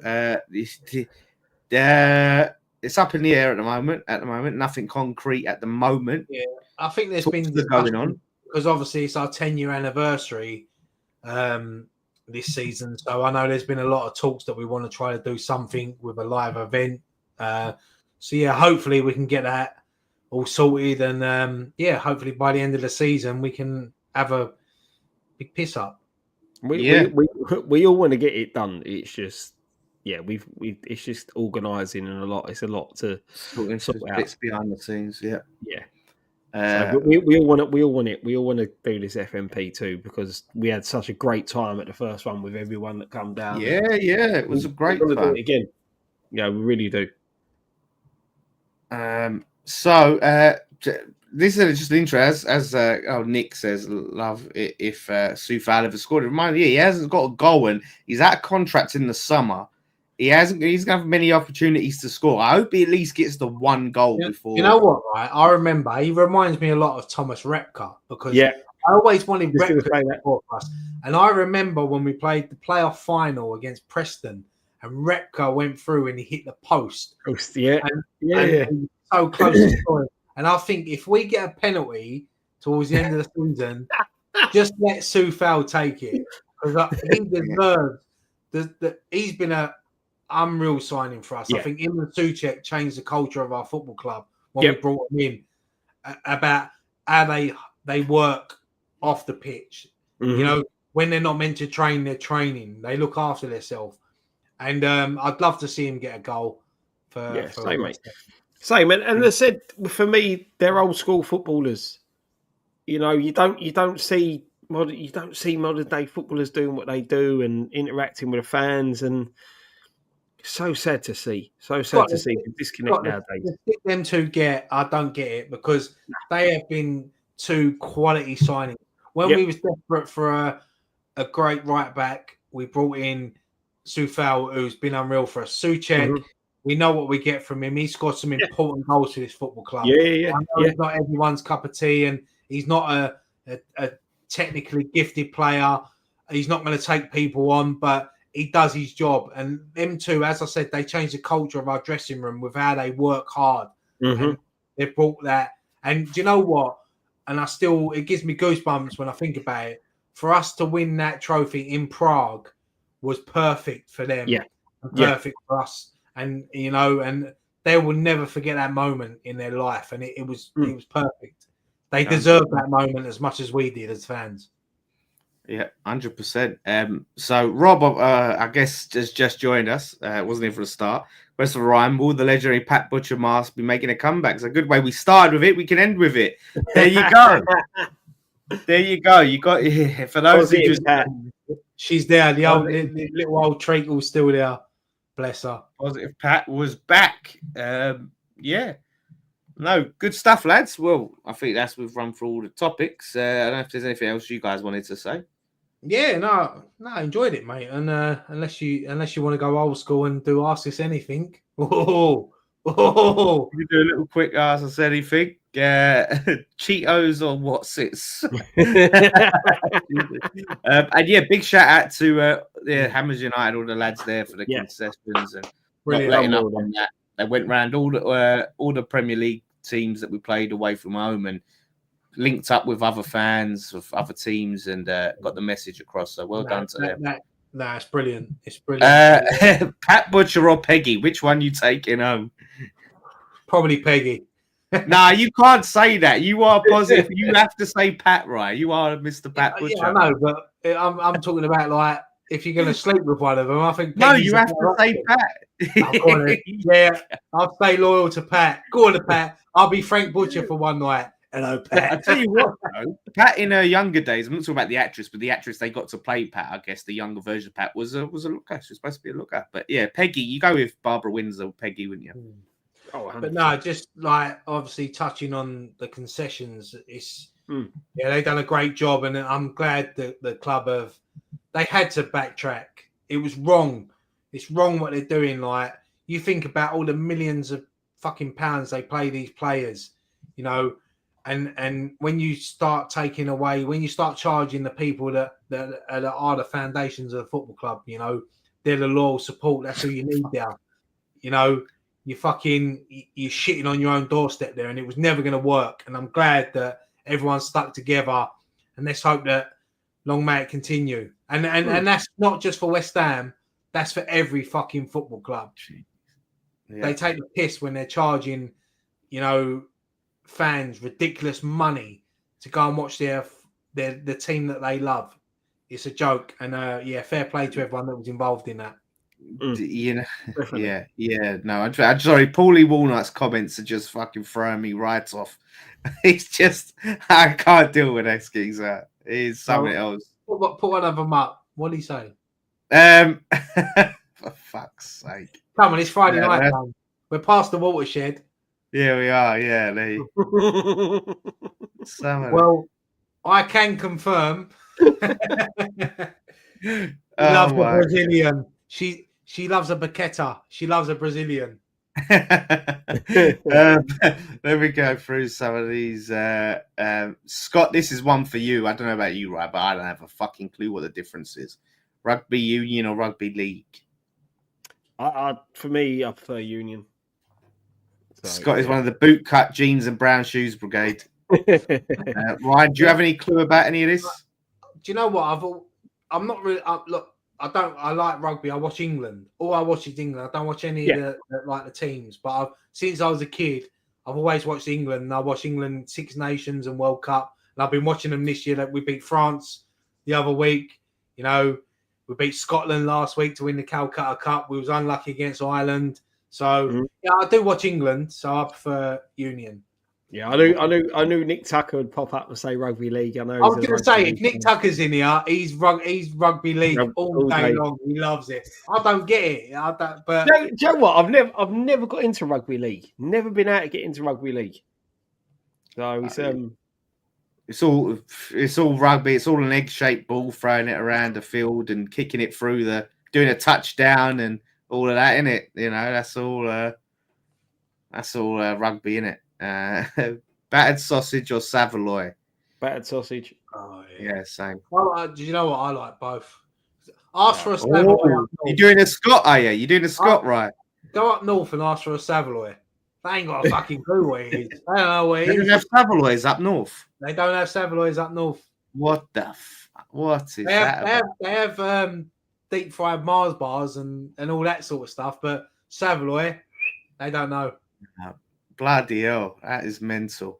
What do you think of Igal the meltdown? I like Igal. So for those that is an Arsenal fan, and he said that Arsenal are going to dominate English football next season, and he's a lovely bloke, Igal. He's a lovely. I've got time for him, but he's your typical Arsenal fan who thinks they're the best at everything, and when they don't win, it's because of the ref, corruption, all of that stuff. And I was watching a video the other day when the geezer going back to when they blew the title last time, and he went, "Yeah, there's so many things against us. The Queen dying, the Queen I posted that their game against City got called off. See that, yeah, the Queen dying because their fixture had to be moved. I was like, you must remember the Queen died, and that's why we lost the league. Is it Julian? Was his name Julian? Yeah. Like, he's trying to compete with Ty when Ty said we lost because it was raining. Oh yeah. The pictures. The best one this season was Arteta saying they lost to Newcastle because of the footballs. Yeah, there was different balls. That's the best thing ever because it's a different balls for both sides. They love an excuse, don't they? It's just pathetic. Just say you got beat by the better team. Miss Amaret, this is a question for you, Ryan. Do you think the egg slap on the head was too far with Ben versus Eubank? Do you know what, Dan? I spoke to Matt about this because obviously Matt was there. Like your cousin obviously works for Matchroom, and he said like it was getting off big time. I was like, Matt, tell me more. Because whenever this happens, I'll message Matt and I'm like, Matt, what's going on? And he's like, it's going off big time. But yeah, it's all part of the panto. I think he did overstep the mark a bit. It's assault, really, isn't it, right? Technically, that's assault. Yeah, listen, that's what I'm saying. When you're in the ring, it's a sport, but outside, that is assault. You can get nicked for things like that. But it all adds to the panto. It shows the day the fight sold out in like half hour, whatever it was. It's going to be a great fight. There's a lot of history behind it because of their two dads. I'm old enough to remember their two dads fighting, like a lot of them. I remember that. And they were two brilliant fighters, and this will be a good fight, and I'm looking forward to it. There you go. Steve WHU said, fuck, I botched that up. Steve WHU Bell says, snooker or pool? Pool all day long, mate. Do you know what? I like watching snooker, but I prefer playing pool. Yeah, I think that is the same for. I'm not. It's the same for me. I'm not the big snooker fan. I used to watch a lot of snooker. I used to go to a lot of snooker tournaments, like back in the day. I used to go to the Crucible and Croydon. I've seen Ronnie O'Sullivan, Stephen Hendry, Jimmy White. I've seen them all play, but playing, it's definitely pool. Yeah, I'm watching. Yeah, I used to watch snooker quite a lot. Like my workmate used to be a snooker player, so I sort of dip in and out of snooker. But playing is pool. I'm crap at it, but it's good fun. Yeah. We had this debate in work the other day. It's a question that's gone round. It's like, what's harder to do, a 147, and obviously in snooker, a 9-darter in darts, or a hole in one in golf? I want to say it's a 147 because I think there's more. Because a hole in one it's luck. Yeah, a 9-darter is literally 9 darts. A 147 is fucking tough. But do you think the fact that it is luck makes it harder because you have to rely on luck? Like if you try to do it, it's very hard to do without luck. I mean, I've seen Ronnie O'Sullivan. I've actually been at a game where Ronnie O'Sullivan's done a 147, and it was amazing. Like seeing it done live is tough, and I think that the 147 for me is a lot harder. A 9-darter is, as I said, it's 9 darts. It takes a lot to do it under the pressure with the fans there who are all pissed out their heads screaming. But a hole in one, don't get me wrong, they're all tough. But I just think a 147 is tough. Yeah, I'm with you. I think 147 is because there's the amount of shots that you have to take to get the 147. It's the 147's all about positioning. Yeah, you go red black. It is tough, and I'll go with that. But they're all hard, and the last probably 5 or 6 years, I've really got into the darts, and I love watching the darts now. And Luke Littler, like watching him win the World Championship at Christmas was amazing. A 17-year-old dominating as he does. And now I'm watching, obviously, you got the Premier League dart. And Yeah, it's good. I'd love to go to an actual darts event. I think we need to do that collectively, mate. I think that'd be a good thing to do. I think do you know what? I fucking hate the darts crowds now. I grew up. We definitely take that with us then.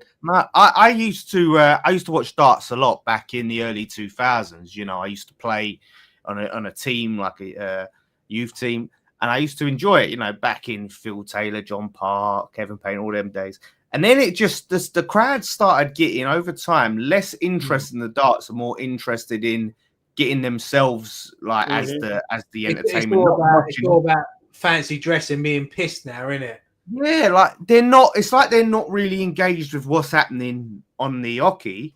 It's about what can we sing, what can we chant, and some of the stuff they was doing to what Luke Littler the other day trying to put him off, the whistling, the whistling, all that. It's pathetic. I just think they're honestly, I can't stand them. It puts me off like watching it because they just wind me up. It's not football. It's good to have an atmosphere. But the atmosphere has to be connected to what's happening on stage. Let's be honest, Dan. Back in the day, the dart players were more pissed than the crowd. Yeah. Back that's a long back in the day. Do you remember the Smith and Jones? The Smith and Jones fucking sketch had a lot to do with that ending, wouldn't it? When they did the darts and they're like, oh, he's got a pint there. He's gone for the pint. Last summer at my work, we had a corporate event in my branch, and they got Bobby George. Do you remember Bobby George? The dart player? Yeah. He come down, and I was all playing darts against him, but he was just like, you could see he was a proper like old school darts player, like. But man, apparently he's a bit of an arse in real life. Like, apparently he's all right. Well, to be fair, he got paid very well for like 2 hours worth of fucking playing darts.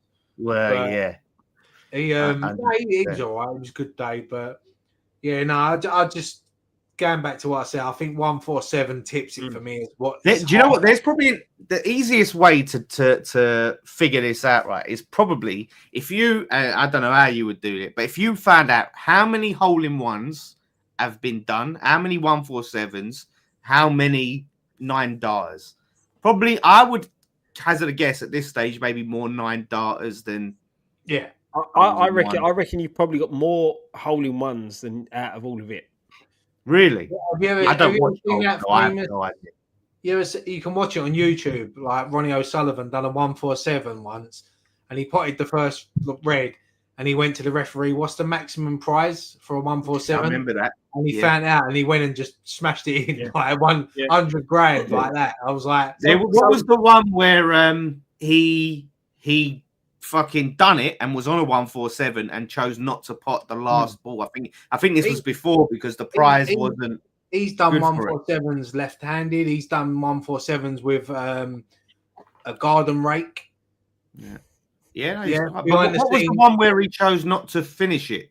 Like he was on the last ball and he left it and he didn't finish the 147 because he wasn't happy with the prize money or something, and it caused a big controversy. Because he was on that final ball and he went, nah, and he walked away. I don't know if you remember. I don't know how he's never won sports personality. I think snooker gets overlooked as they see it as it's not a proper sport, which is ridiculous. But he is an absolute talent. Yeah, exactly. One of the greatest. But 100%. See, he should have won it the other year, mate. He should have won it the other year. This is what I've missed about FNP. The old ones where we used to just go off subject, and now we're talking about Ronnie O'Sullivan doing a 147 where we started off talking about fucking whatever we were talking about. I forgot that long ago. We had to have a bit of a break from it because every week we was getting like crunchy on Mars bar or something like. It was literally the same confectionaries, or people just run out of stuff to ask us. Funny enough, I had a crunchy yesterday, and it's the first time I've had one for ages. And I forgot how fucking boring them chocolates are. Yeah. 2016 Welsh Open, O'Sullivan refused to do a 147. There we go. Yeah. Cheers, Dolbster. That was the one. Yeah, I remember that. I'm going to award Kaz here for the worst ever Ask Us Anything question here with this one. Gavin and Stacey are only fools. Come on, Kaz. That is an insult that you've even compared those two. So you're saying Gavin and Stacey as well then? Yeah, how dare you compare? No, like you know what? Only That for me personally, that's a tough one because I love both. But Only Fools and Horses is legendary. That is top Mate. tier. That is James Corden or David Jason. Like it's not even in the same fucking planet. Yeah, Only Fools and Horses is but I love Gavin and Stacey as well. Like if you look at it in terms of timelessness of like Only Fools and Horses clips and moments still get shared today. The chandelier, the bar, like all of that. And if you don't really watch Only Fools and Horses, you probably know those moments, right? I can't name you none. Curry, like they ordered a curry once, like, and that was funny. Like in Gavin and Stacey, that is just not my cup of tea. I don't like James Corden. No, but that's the thing. If you don't like James Corden, you're not going to watch it. So but the thing is with James Corden, he's different in Gavin and Stacey. He's not James Corden in Gavin and Stacey. Yeah, he's more of a likable type of guy. You've got to buy into the Smithy character, and he's a great character. And I love Gavin and Stacey. I loved it at Christmas. I think it was brilliant. And obviously, can you tell me what it's about? I don't know what it's about. I don't know what. Obviously, it's about. It's Gavin from Essex, Stacey from Wales. They used to talk on the phone, and they end up meeting. They fell in love, got married.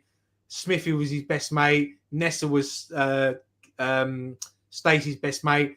They used to sleep with each other on and off, and they had a kid together. And then you got Pam and Mick, who's Gavin's mum and dad. There's so many there's so much like adult humor in it, and there's a story about obviously the fishing trip that never happened, but it makes you think that something happened on that fishing trip. And even till the last episode, you're talking 17 years between the first episode and last episode, it still left us thinking, what the fuck happened on that fishing trip? And it's not everyone's cup of tea, but I love it. I love Only Fools and Horses as well. That is my top tier show. I love it. Gavin and Stacey for us is like our friends it's that one that you can have on in the background and just repeat and watch. And I hate Friends. Yeah, so it's probably not my cup of tea. Scott, I'll be honest, I think I actually fucking done well there to explain it. I thought you did. You did all right. Because I've never known I just know like they all live in Wales and they're together and there's romance. They live in Billericay, which I'm going to let you into a little secret here. It was all filmed in Wales, so it's not filmed in Essex. But Gavin's from set in Essex, not Wales. No, so it's set in. So you got Billericay where Gavin lives with Smithy and Gavin's mum and dad, and Stacey lives in Barry Island in Wales. So it's about but Uncle Bryn. Did you watch the Christmas special when Uncle Bryn had the West Ham kit on? I've seen. I see a clip. I see the clip. Yeah, I see it. I see a clip. Yeah, so they all had it was Smithy stag do. So they all had West Ham kits on, and obviously Gavin in real life is a Tottenham fan, so he had the West Ham kit on, and he put a Tottenham badge over the West Ham badge, which a lot of people give him stick for. But I'm thinking, fuck it, I'd do the same if I was on a stag do with loads of Tottenham. And it is a good comedy to watch. It's what I call a safety net. You always know you're gonna have a good time watching it. No, that's it. It's not my Scott. Do you watch it? Do you like it? I've watched some of it. I don't watch it religiously. Look, I've seen every Only Fools and Horses. So Only Fools and Horses. Yeah, it's Only Fools and Horses. My boy Only Fools and Horses is a classic. Yeah. It's one of the best sitcoms this country's ever produced, and even now, even in 20 years' time, we'll still be watching the same episode. Even though you're watching an episode now, you know what's coming. You're still going to laugh. Yeah, because That's exactly. It's timeless. Matt Power this is a really poor selection of comedies here. Big Bang Theory, How I Met Your Mother, or Brooklyn Nine-Nine. Right. I've seen like one episode of each. Right.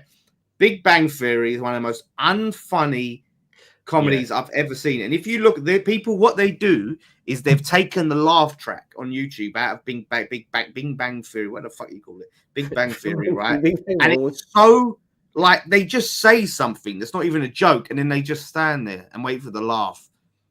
it is pain. It's like Mrs. Brown Boy's level of unfunny. No, worse than that. Mrs. Brown Boys, I don't get. I Big don't Bang know. Theory is a watchable show, but I don't find it very funny. And the other two I've not watched. Sorry, Brooklyn Nine-Nine, isn't that? Scott's not met them. You don't Brooklyn I Nine-Nine, admit, isn't that like a stupid cop comedy, I think. I don't think I've ever seen any of them, so I can't comment on them. Brooklyn Nine-Nine, I've seen one. I think I would go with that. I think that's got that Andy Samberg in it. It's got Terry Crews. Two funny, very funny people. How I Met Your Mother's. Terry Crews is the one from White Chicks. Yes. Is that the one? Yeah. So yeah. That How I Met Your Mother. I watched a couple. It's got people in it that you would recognize from things. I always find American comedy, apart from Friends, I find some of them very awkward to watch because I don't think we have the same sense of humor as some of them. Mm-hmm. That's why I like Curb Your Enthusiasm. I love that because it's so British.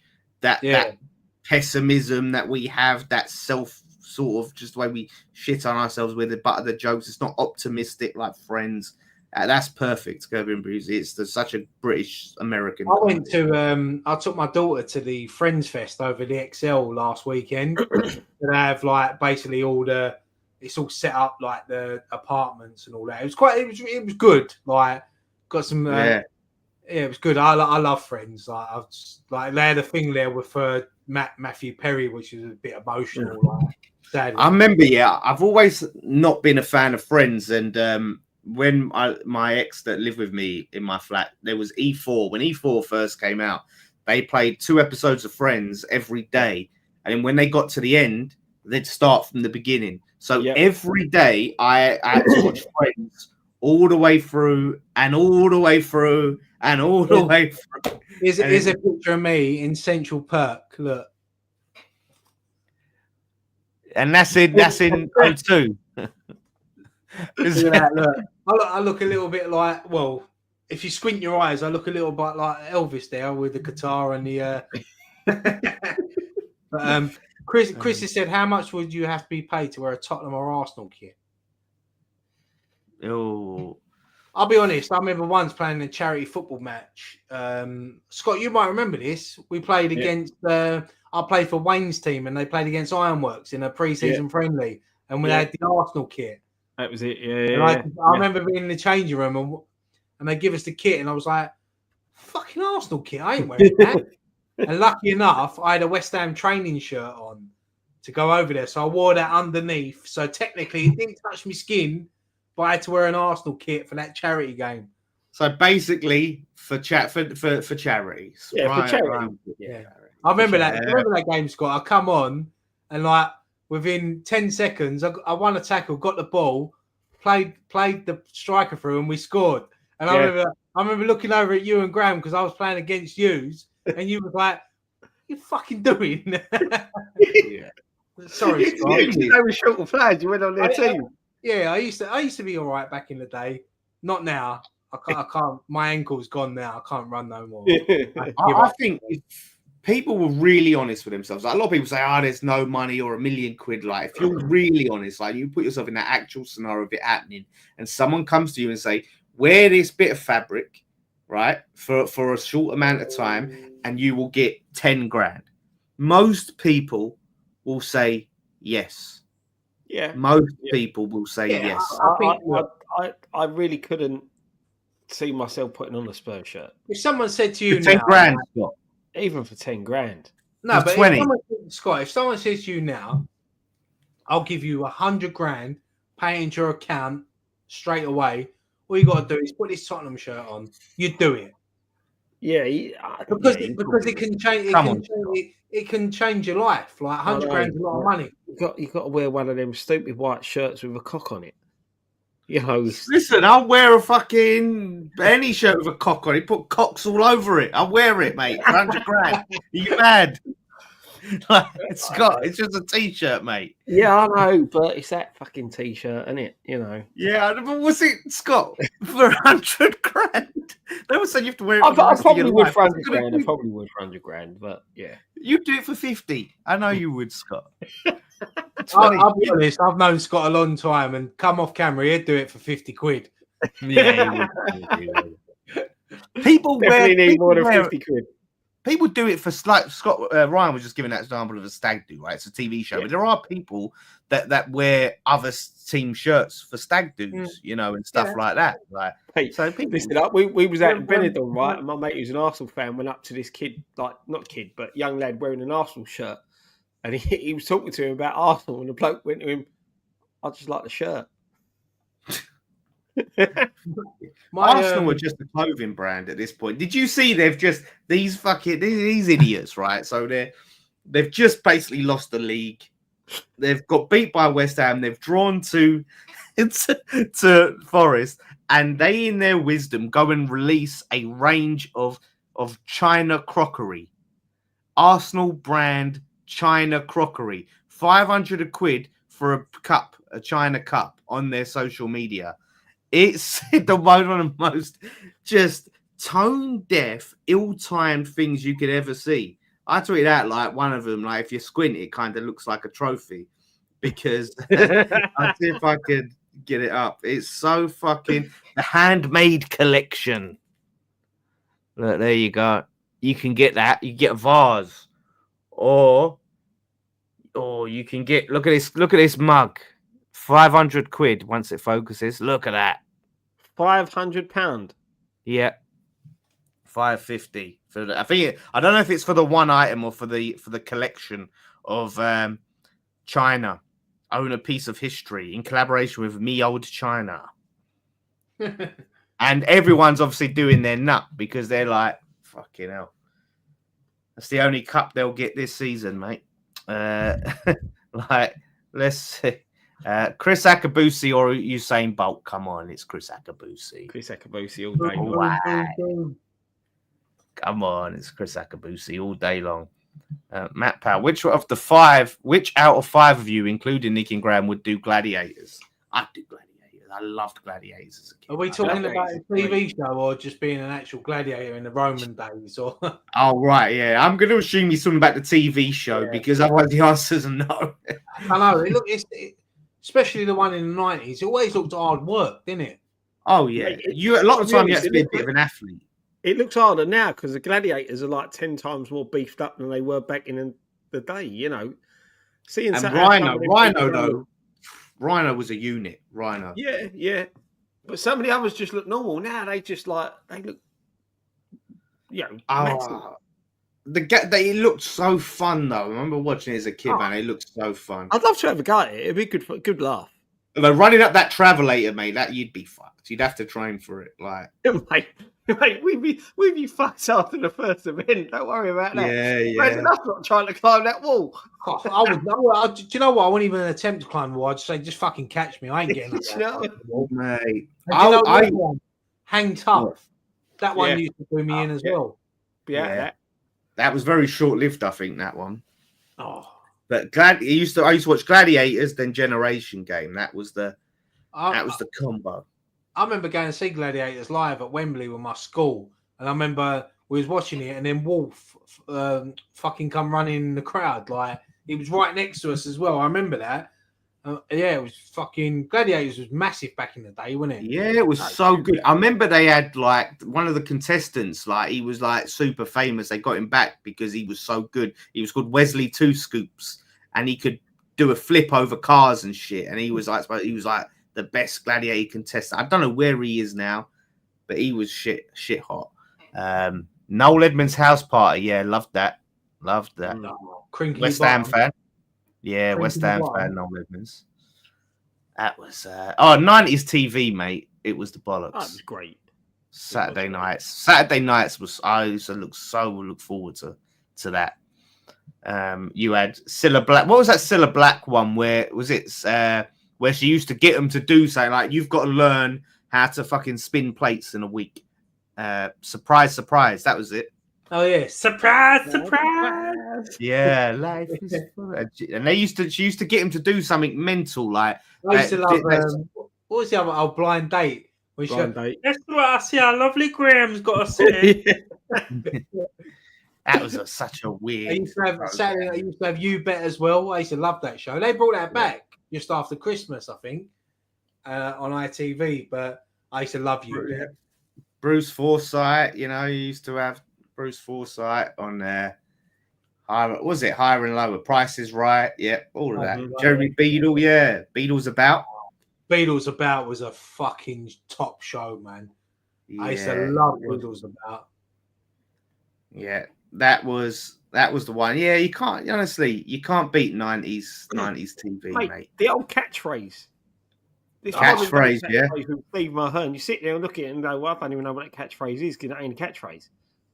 You know, the old one back in the day. Yeah, they're not even catchphrases anymore. They're just things. No. They're just like stuff. Yeah. They've run out of catchphrases. I used to love it. I used to love it when Mr. Chips used to come on the screen.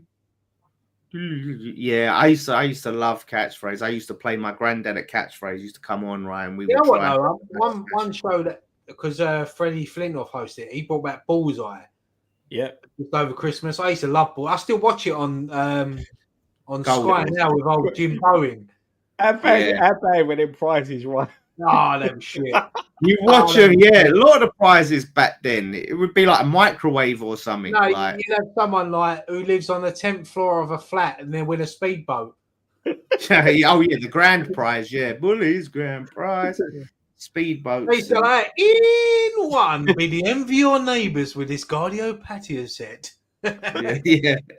I love going back and watching these old game shows because you see some of these prizes like Price is Right and shit.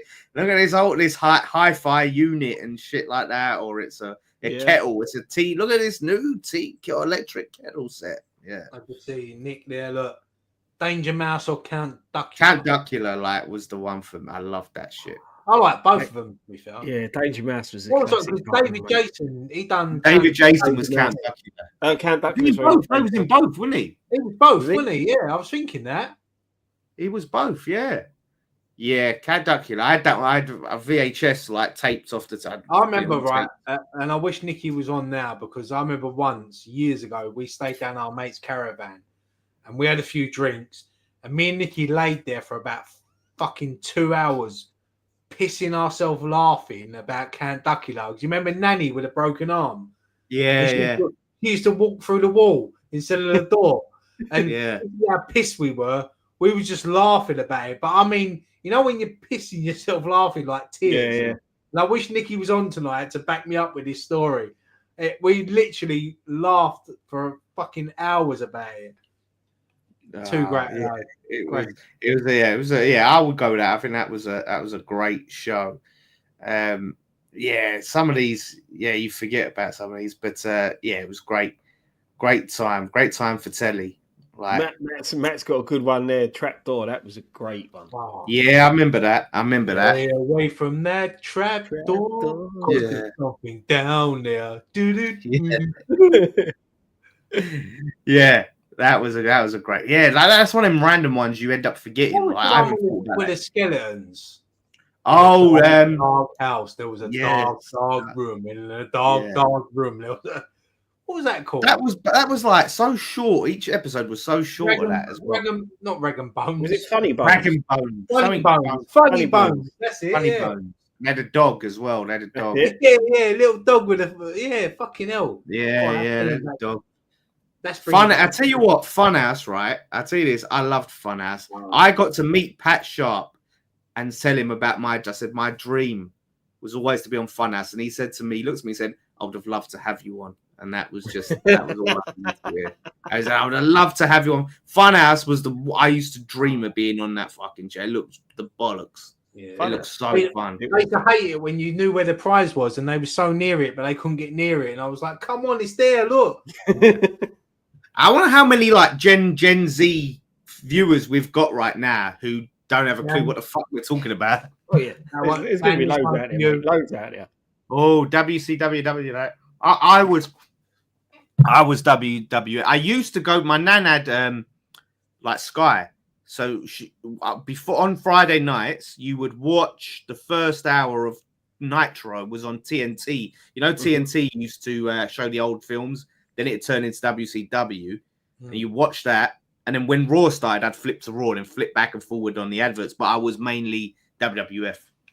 Yeah, I was obsessed with WWF. And I remember once. God bless my nan. Like I remember one Christmas she bought me WCW figures, and I remember opening them and I threw them, and my mum whacked me. I mean, fucking whacked me. Yeah, I was 21 at the time, Scott. No, but I remember because the WCW figures didn't move. Yeah, She bought them for me, and I was like, I don't like it, and I threw them, and I'll never forget that. God bless her. That was WWF, man. It was Scott. the Attitude Era was untouchable. Yeah. WWF. Bloody look, you know, Nick saying early 90s old school WCW was the best. That's when they had like the silly characters like the Spider-Man. Didn't fucking RoboCop come down once to say someone? It's RoboCop, and he broke the door open. Yeah. They used to do all these. It was like the cheesy. They had these two guys called the Ding Dongs, and they rang bells and shit. And it's very low budget, weren't it? WCW. Yeah, it got big. Like they were big at one point. There was at a point where they took over WWF for ratings and that. But yeah. When it got hot, like on it. And there's another related question: who do you reckon will win Elimination Chamber? And Dan Scott won't probably have a clue. Do you reckon you'll do a WrestleMania watch along? First, yeah, probably. I'll definitely watch it around Jace's, and we'll sort out if we do a watch along. We might do a watch along. And who do I reckon will win? Because I haven't really watched WWE. I haven't watched the wrestling for like years. But one of my favorite main events has always been Royal Rumble, and I actually stayed up to watch this one because it was the one on Netflix. Yeah, it's on Netflix now. Yeah, and there's still a little. Listen, I'm 41 now, and I haven't watched wrestling for years, but there's still that little buzz when you don't know who's coming down. But Royal Rumble's always been my favorite. It always has been since I was a kid. I used to love that. Like I remember once where we stayed around Nikki's house and watched it when we was younger, and I remember Mr. Perfect was just come back, and every single number that come on, I was going to Nikki, Mr. Perfect's next. And he didn't come down to about like 28 or something like that. But everyone was going, nah, he's next. But good memories, man, watching all that. Do you know what? I used to love that. I used to love the original Survivor Series as well. When they were actually when it was 4 versus 4. The whole event was the team versus team. It was great. I think the first one I ever watched, the first ever bout was 8v8. It was 4 tag teams on each team. So you had 8 versus 8. And as soon as your partner got eliminated, the tag team was eliminated. Oh, yeah. That was like, I think you had the Bulldogs, Powers of Pain, Demolition. Legion of Doom. Yeah, Legion of Doom. I tell you what, the worst Royal Rumble I ever watched, I think it was 2000. I think it was 2001 or 2000. It might have been 2000. Channel 4 got the license for WWF. Yeah. And it was on Channel 4. I'll never forget watching this Raw. It was one where Kurt Angle, Taz first joined. He wrestled Kurt Angle, right? And there were adverts all through the Rumble, right? Yeah. Because Channel 4, you're watching it, 10, 9, 8, 7, whoop, and it go into the fucking ad. You're like, what the fuck? And then that was the one, I'll never forget this. I was like fucking 12, 13. I'm watching it. Mark Henry's having a match or something. Mae Young, who, for those who don't know, was like an 80-year-old woman. She comes out and fucking gets them all out, goes topless, and you saw everything. And I wanted to be. I bet Graham loved that one, Scott. There was no censorship. You could look it up. But do you remember, Ryan, this when Mae Young? It was in the. Yeah, I remember. Mark Henry was doing something, and or there was something happened. She was a mat, and she fucking gets them out, gets topless, and Mark Henry has to come around and cover it because he was sleeping with Mae Young. Mark Henry, who was this massive like unit in his early 20s. He was world strong. He entered world's strongest man. Yeah, but he impregnated Mae Young. Yeah, she gave birth to a hand. And I don't know if anyone remembers seeing Mae Young topless, but it scarred me for life. And I'll never forget it. British Bulldog, like from Leeds, then changed to Manchester to become popular. But when I went on the my mate Stag do back in October, November time. We all had to dress as WWF wrestlers, and I actually went as British Bulldog, and I had Union Jack leggings on, and fucking. I'll tell you what. At first, I felt very uncomfortable wearing leggings, but after a few pints, I actually felt fucking. I can see why girls wear leggings. I was so comfortable, and but I had to think of my choice because I had Union Jack leggings on. I had a British Bulldog t-shirt. I had Union Jack like sweatbands. I had a jean jacket on with British Bulldog on the back, and I thought walking around London with a Union full of Union Jack. I thought if I made a good decision here, I thought am I going to get fucking beat up or something like that? But yeah, no, it was a good night. And, it's quality. Nick says, "Who the fuck is Mae Young?" She's a woman's wrestler from like the 50s.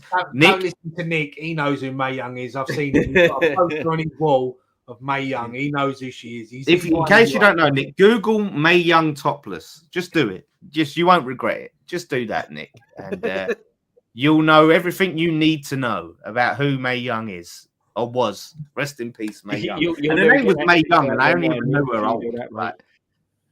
Just before we go, the other night I was obviously at E13 events at the bowling pub with it was Julian Diggs. So Ian at E13 events, he does these like big match revisited at the bowling. So so far he's had Colton Cole for the 4-0 Man United. He had Mark Ward when they beat Man United 2-1, and the other night he had Julian Diggs there when they beat Tottenham 4-3.